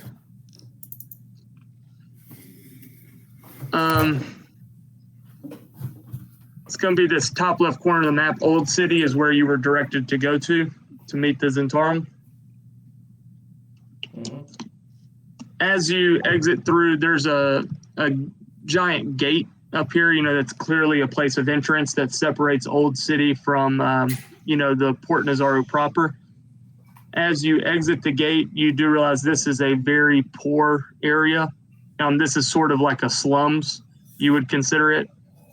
You do see 3 ziggurats, that are kind of main features of this that kind of stand out. All the kind of shops are makeshift. They look in shambles. All the housing is kind of small huts. Nothing looks nice or fine here. This definitely looks like I said, the slums. It's the poor area. Everybody looks disheveled, unkept. A lot of foot traffic here. There is one prominent feature that kind of stands out to you as well. In the middle of Old City, there seems to be a kind of a tunnel. Not necessarily a tunnel. It's an open pit that's just in a straight rectangular space that's about 20 foot down, carved into the ground.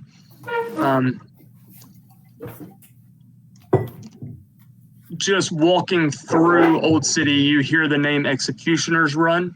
That's what that's referred to. You kind of get the general sense that that's what that long rectangular pit is referred to as Executioner's Run. If you ask around, easily enough, they point you to Park Manpo or Pak Mark Po as being in one of the huts that sits outside one of the ziggurats.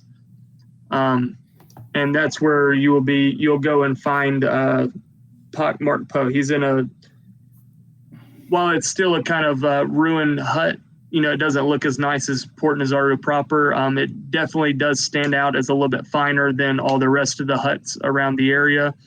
He does seem to have some, at least what you would assume as members of the Zentarum, kind of posted up outside, keep a watch. So, it definitely seems a little bit more organized than some of the other places. And that's where you will go and find a human.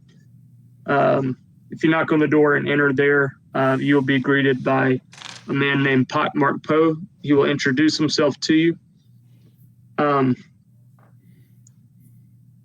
You see when you look at him, he's got scars kind of have really wreaked havoc on his body. You get the sense that not necessarily battle scars that you're used to seeing on people who've been wounded, maybe cut, then a scar forms. This seems to be much more prominent over his skin. It looks almost either like some sort of disease or illness has taken its effect and left a mark on him, or perhaps even burned by a fire that scabbed over. But he almost looks even a little blind in one eye, very gnarled very difficult to walk, but he is surrounded by a consortium of young women who kind of help him up as he greets you. He will introduce himself and ask what you have done or why you have come to him. I will walk in and say, we hear you're the leader of the Zentarum in this area. Is that correct?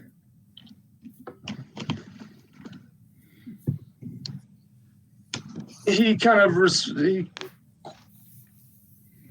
very cautiously, and you can tell he kind of measures his words, like he chooses his words very carefully.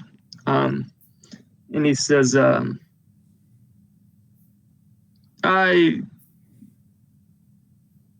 you can say I am related to the Zentarum, that we have great personal dealings with one another, and many of the members of the Zentarum do come to me, but I would say my purpose here is far broader than a simple faction. Our purpose here is to get in the games tomorrow. With that, yeah. Okay, yeah. We want to replace whoever you put up. With that, a little, almost like a sly grin kind of crosses his face, and he says, why so intent on competing in the games? If I see a grin on his face, I'm going to look at him and be like, I am 100% not joking. With that, the grin does dissipate. That, as I said, he's very measured, very careful with all of his words, even body language included. As he hears a more direct tone, he takes a more switches the direct tone and approach, and switches up that as well, and very directly, very pointedly asks, "Why do you want to compete in the games?" I'm gonna look back and go, Cap. He needs details. Oh, and Cal's gonna just hit him with his best shot. He's gonna give him details about the artifact we need and everything else. Yeah, he's Cal's gonna say, "Greetings, Cal 1047. I hail from Eberron, a world far from here." And I'm sure at some point, as I get about 10 seconds of this thing, Yastava's gonna hit me in the back of the head. I'm gonna hit him in the back of the head and be like, "Listen, these two, I don't even know where they're from." And I'll look at him and I'll nod. I say, "Fast forward into the present circumstances. We require." Actually, he's going to be very direct. He's going to say, "I have a great deal of gold pieces on this wager, on this thing, as does my friend here, and we need the item and the accolades that go with winning this tournament, and we are told we need a sponsor." With the mention of the item, and if you did mention the previous one that you discovered with the Lord's Alliance. I didn't mention that. I just meant you didn't? No, I didn't. I just said we want the item. With that, he says he'll actually press and question you why you want the item. I would say that is not a concern. We simply want to win it, as do the gold that we have put up. And I will say gambled, I believe is the term that you people use. And we are told that we cannot enter this without being sponsored. Again, he's just going to be very matter of fact and direct. He's not trying to Gotcha. or anything. He just. So with that being said, he'll say, "Well, if your purpose is simply to win this wager against Wakanga, our Prince Wakanga, I am happy to oblige you in assisting you as a sponsorship." He said, "But there is a condition with this sponsorship. All the gold that is earned in winning this tournament, you can keep. all the fine gems, all the fine perfumes and poultices are yours to have. I simply ask that the grand prize of the Oracle's Eye, that you bring it to me. With this deal, I will sponsor you. I'll turn to Ted and say, you said no, this the one thing that we want? Dude, I mean, All right, but in clarification, I got just trying to make sure we're right here in the conversation. Y'all did not mention that y'all had found the previous trinket, correct? I didn't. no. Someone else may chime in, but I didn't. No, but we were looking for the body of the snake, not an eye. Yeah, and I might have Well, I think misspoken. that was the correction that J-Mick made. Yeah, there was a correction I made. This trinket was known as the Oracle's Eye. So I did say that about the body earlier. This actually it's called the Oracle's Eye, and it's not the body of the snake. Gotcha. Yeah, like, bro, I think that's the only thing we wanted. And I think this is what we call a deal breaker. technically, I just want to ride a dinosaur. Well, maybe. I'll just kind of like pull everybody aside and see like, hey, listen, haven't we already dealt with the Lord Clevis about these trinkets? Maybe we should talk to him. Yep. I'll go to the Zentarum guy. Be like, I don't know what eye you're talking about, but we need to talk to those guys back there. They have a plan. Bros, can't we just also offer them like gold? All I bet was silver, bro. I think I'm the only one that puts any gold left. What'd you say? Cal would ask him, well, what is your desire for this? Why is that the item that you want? He says, You I asked wish us, to, yeah, no, and since it's taken a much more direct tone, he is being much more direct with the group. Still very measured and careful in what he says, but he is speaking more directly. He's kind of dropped the facade of, friendly, welcoming kind of guy, and has gotten down to serious business, and says he just very plainly and very flatly says, I wish to study it. And again, since we're kind of being direct and kind of just matter of fact about it, Yeah. I would say, is this something that if we find use for it, may we study it first and then give it to you when we're done with it, or is this something that you need immediately? To which he will directly respond, quite the opposite. I study it first, and when I'm done, you can have it. While they're having this conversation, I'm just going to walk back to Dieter and Ted. Like, why don't we just bolt when we win it?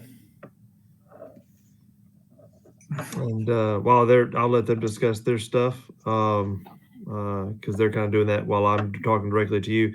I would ask you while they're talking, and how long do you feel that you would need in order to study it adequately, then to relinquish it back to us?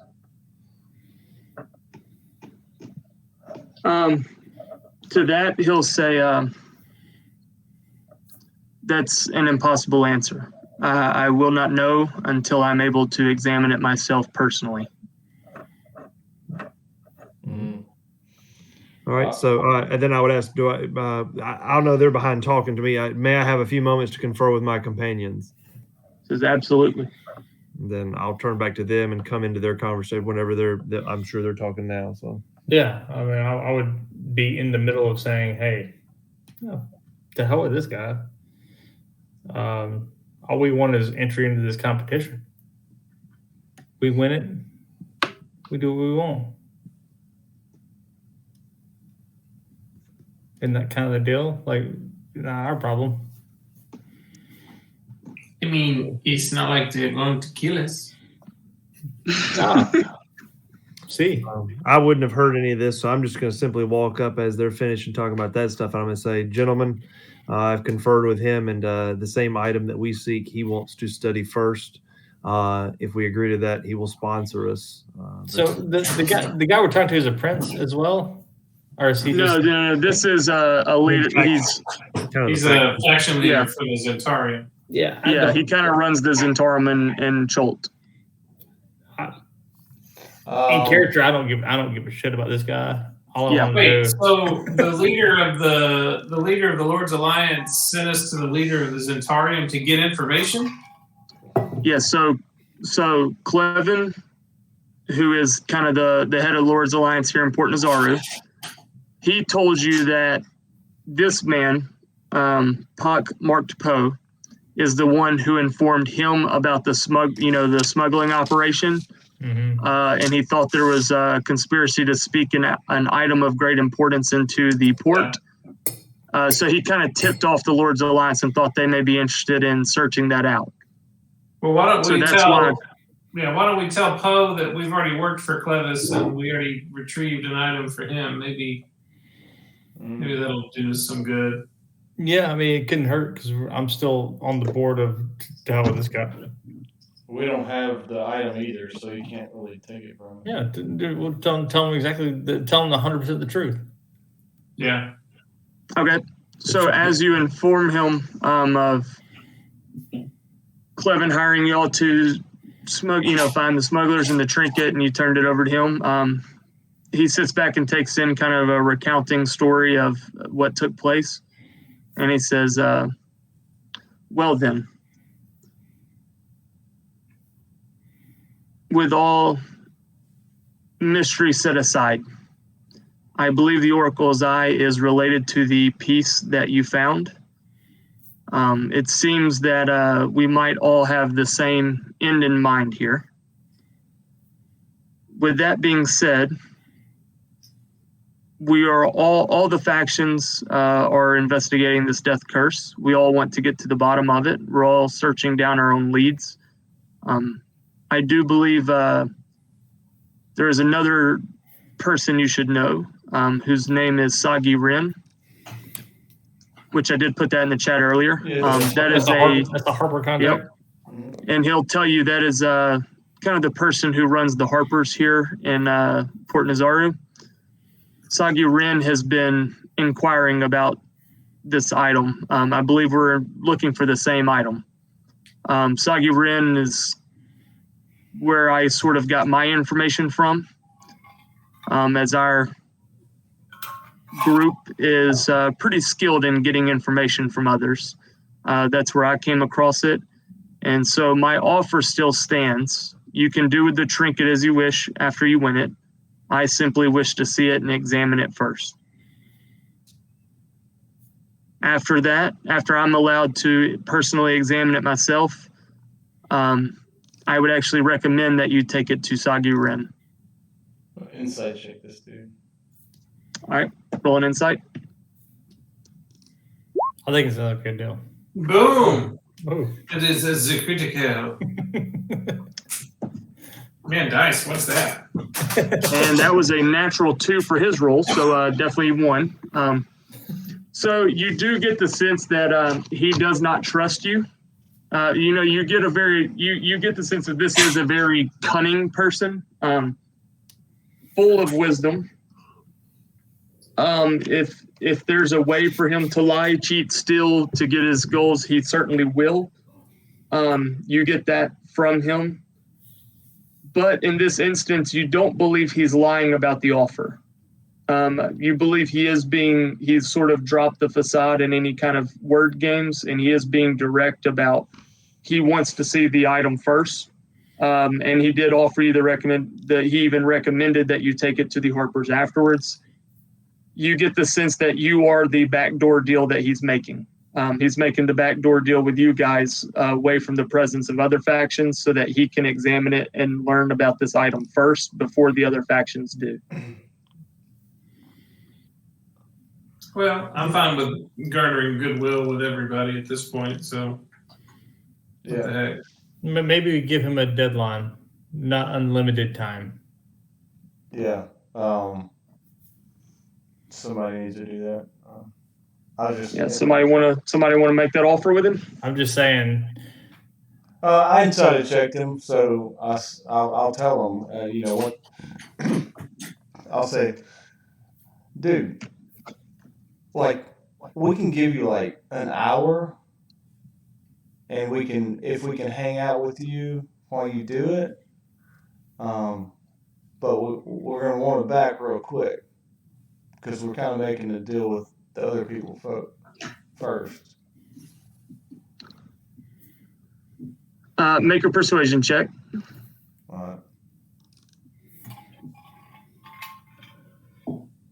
You have to tell me what it is because my It's charisma.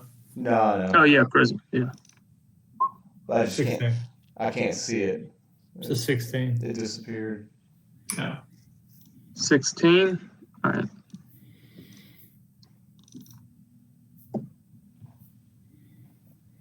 All right, you beat him, barely. He'll say, you know what? He goes, that's a fair bargain that I can't keep it indefinitely or without a time frame. He'll actually counter you and say, I'll keep it for the night and return it to you in the morning. Give me simply one night to study it myself, and I'll return it to you first thing in the morning. Can everybody hear this? Yeah, he's speaking openly to the whole group because it's the y'all's group, him, and then kind of what you would assume are his helpers. You know, a group of young ladies who help tend to him. You know, it's physically he's not really great at walking and things like that. They're just aides to help him out. Hang on 1 second. So I mean, you did persuade him to set a time frame. He's just asking for a night instead of an hour. Yeah.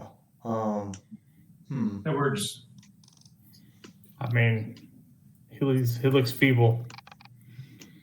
Well, he probably does. He's not by the end sooner than later.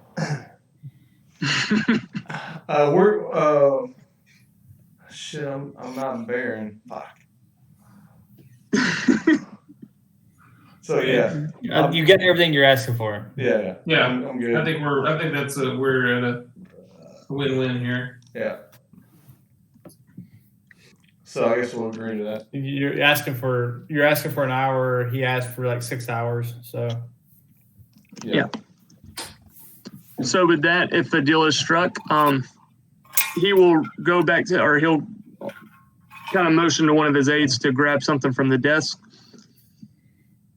One of the young ladies will go grab a scroll from his desk drawer and put it in his hand, and he'll present it to the group. And he'll say, "This is the team we have registered."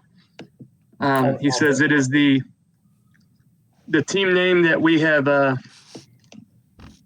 registered under is the Blade Fangs. He says if you go to the Coliseum, to the registration doors, present them with this paper. You can register your names as our team representing the Zentarum, and they will, check you in for the games. is the name negotiable? He says, unfortunately, it's already that's what we already registered for. Ah, son of a bitch. All right.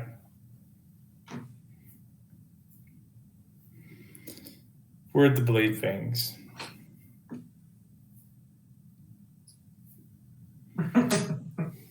Please tell me that for the rest of the campaign, that's what Gustavo's going to think our group name is. It's very probable that's going to. All right, so that like I said, it took you a while to get over here to Old City. Probably another hour or so ago. You've got probably 2-3 hours before the games start. I do think this is probably where we call it for tonight. Oh yeah, for sure. So I go, if there is anything y'all want to do before the games begins, if you want to explore, if there's anything going on, I would simply ask maybe give me a heads up before next session so I can prepare for it. But other than that, we're going to the games to start off next session, which will start off with the dinosaur races. And if you do win the dinosaur races, on to the battle with the champion. Yeah. So all the expert negotiation and navigation in the city probably gained us at least 300 XP. You got 40 XP for tonight. And then when the dinosaur races, we probably get another 140.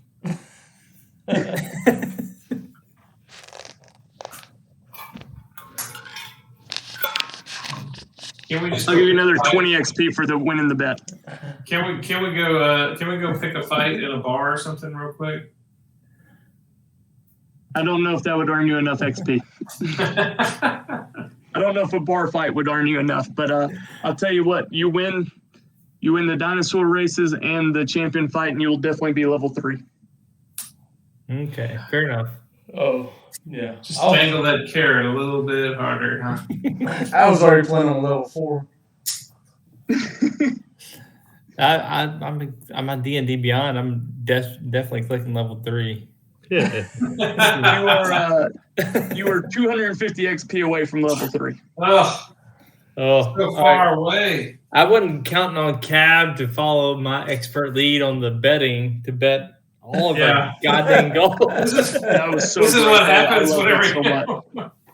That was so great. I think everybody's definitely embracing the play your character role. I know. I'm loving it. I'm loving it. Hey, listen, he saw the positive. That's what I said. He knows facts about history and stuff like that, but he doesn't know what gambling is, so he just sees you go and come back, and it's like, well, this is great. I mean, magic items are cool and all, but 1,500 gold sounds like it would go a long way. You can't lose, Yeah, right? especially because you might find some expenses here real soon. I left it up to the dice. I was going to say, we're probably going to have to hire some guys to get us out in the jungle at least once. We got enough gold. I got enough gold back to at least hire somebody. I got 0.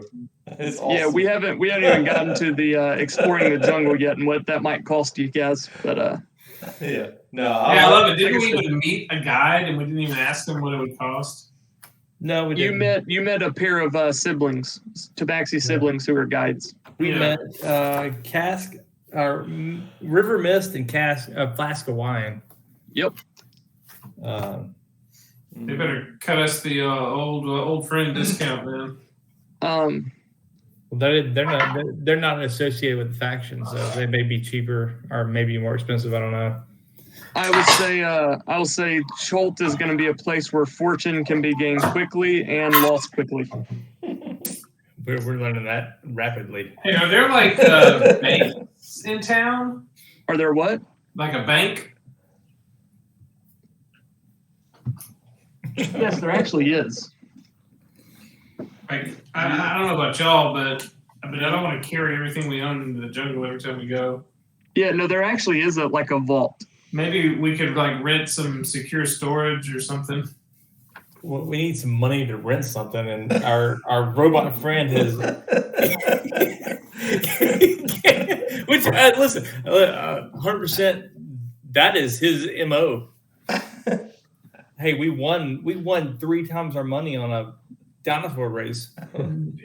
Dieter's just quietly taking every single person of the group in. He won't talk to me. I tried to talk to him. He won't talk to me. So clocking everybody. It looked so easy when he did it.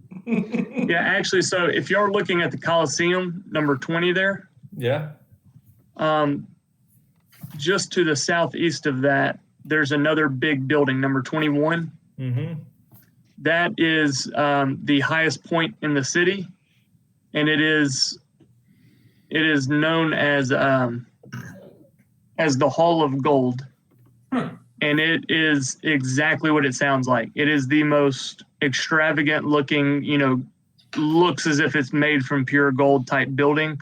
It's a former temple that has been converted into the largest both temple and bank in the city. So that is a place where you can store gold. Good to know. Yeah, maybe we need to go open a corporate account. So I got a Sherpa back here, but I guess he gave all the gold away.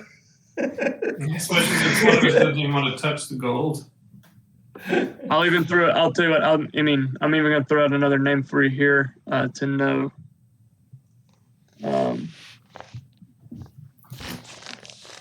Listen, we got a computer robot friend that is calculating odds for us. We're fine.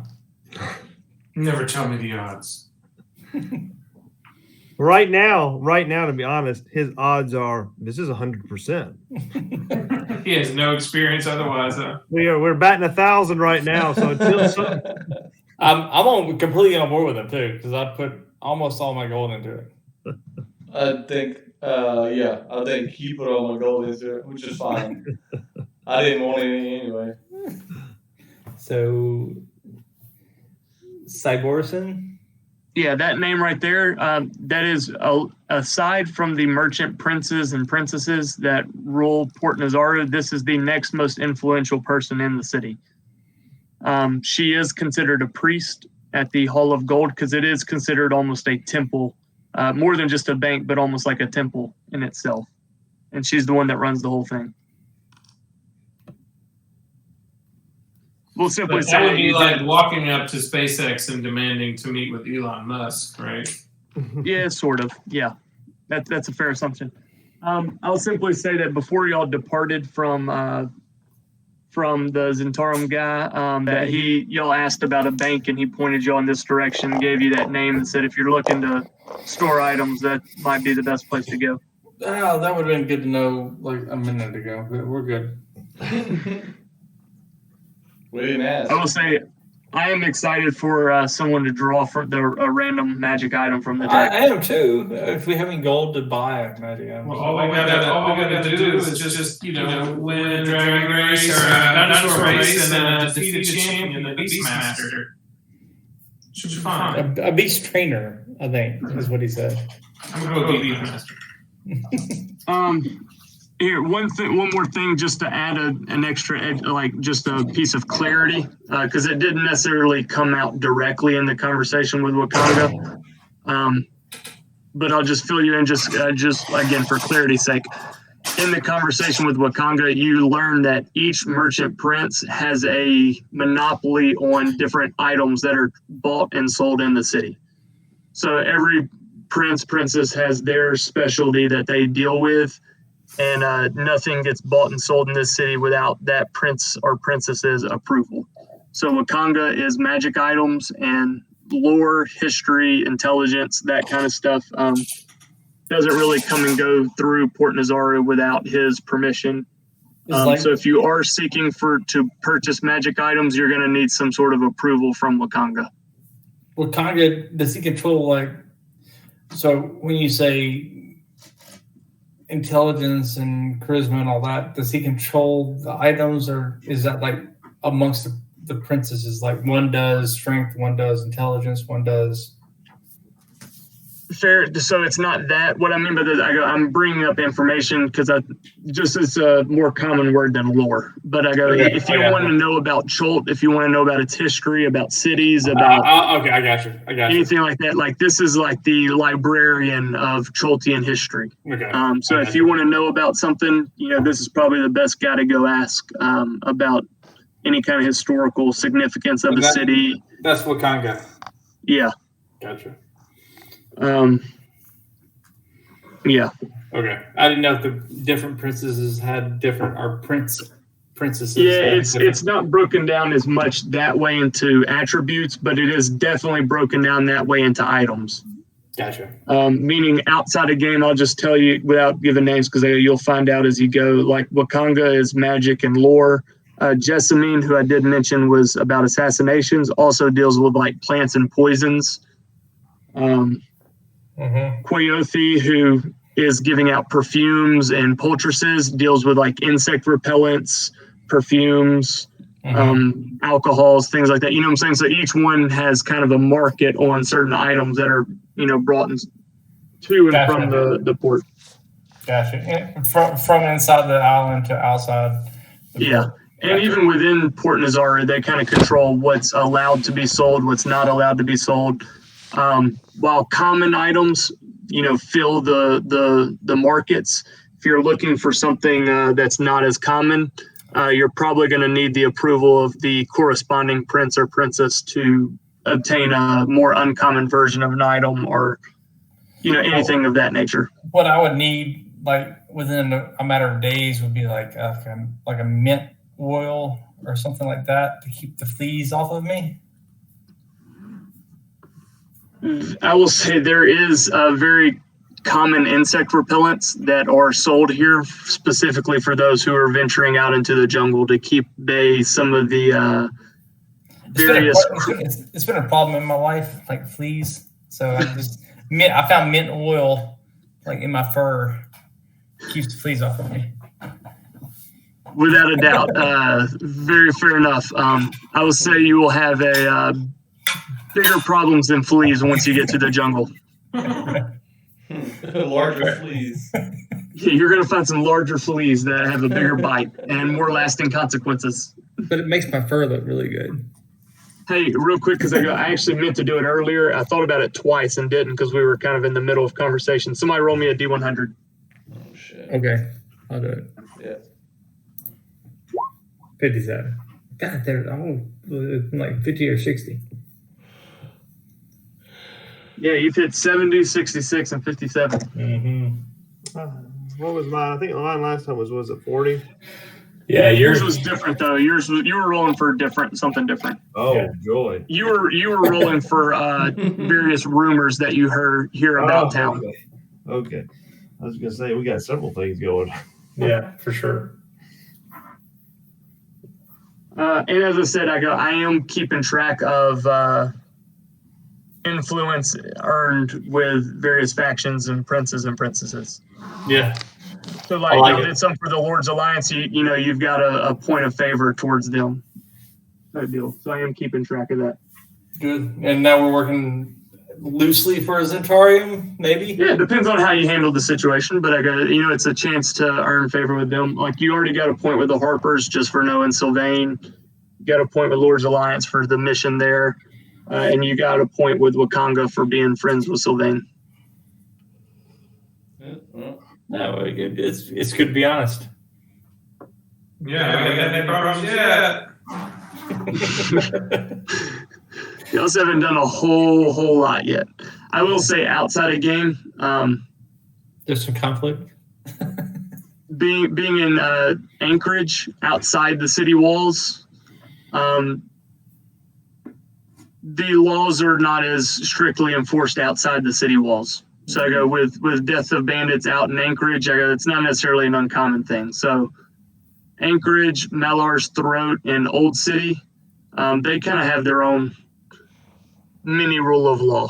While they definitely are not higher than the princes, they kind of have slumlords that kind of rule those different places, and death is a little more common there. So you're in no trouble for killing the bandits down there in Anchorage. Yeah, if you die, you die. Yeah. Miller's Throat. That's a really good name. I like it. Anything with throat after it sounds good.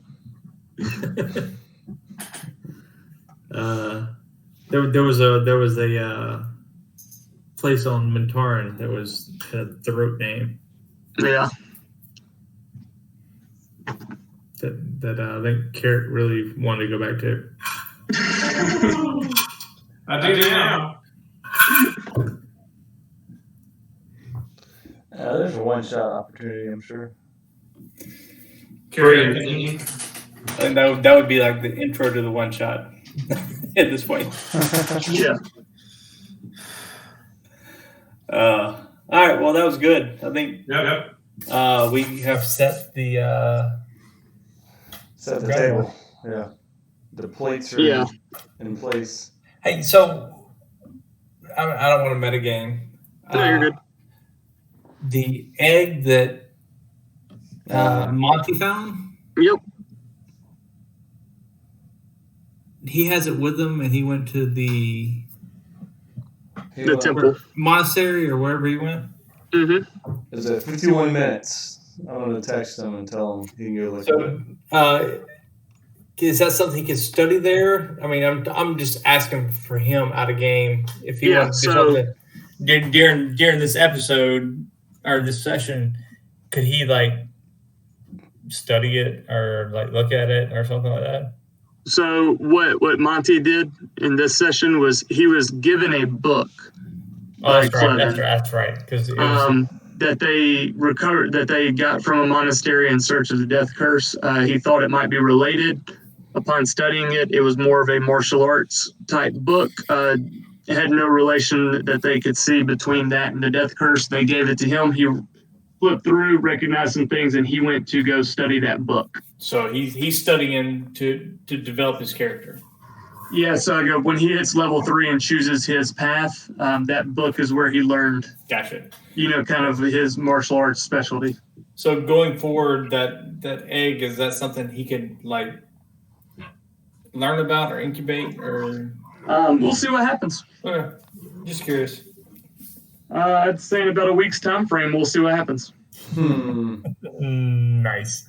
Yeah, no, it's gonna hatch in about a week. In game time, not out of game time. No. Yeah, for sure. Like Monday, Chris. Next time you log in, you have a T-Rex. No, And just to say, because there are some conversations, like even tonight with Wakango, where I go, I'm trying to speak as the character, but sometimes more clarity is needed on what's actually happening behind the scenes. So I go, without giving away secrets, things like that, I go, I'm definitely for maybe discuss tonight just to bring some clarity to what that actually means. Yeah, for sure. No, you definitely have to do that with the amount of time we have and the frequency that we play. All right. Well, I'm going to bed then. Yeah, all right, fellas. I do. Catch you later. Hey, appreciate it, J-Bank. Yeah, have a good one, guys. Later. Y'all too. So get out of here.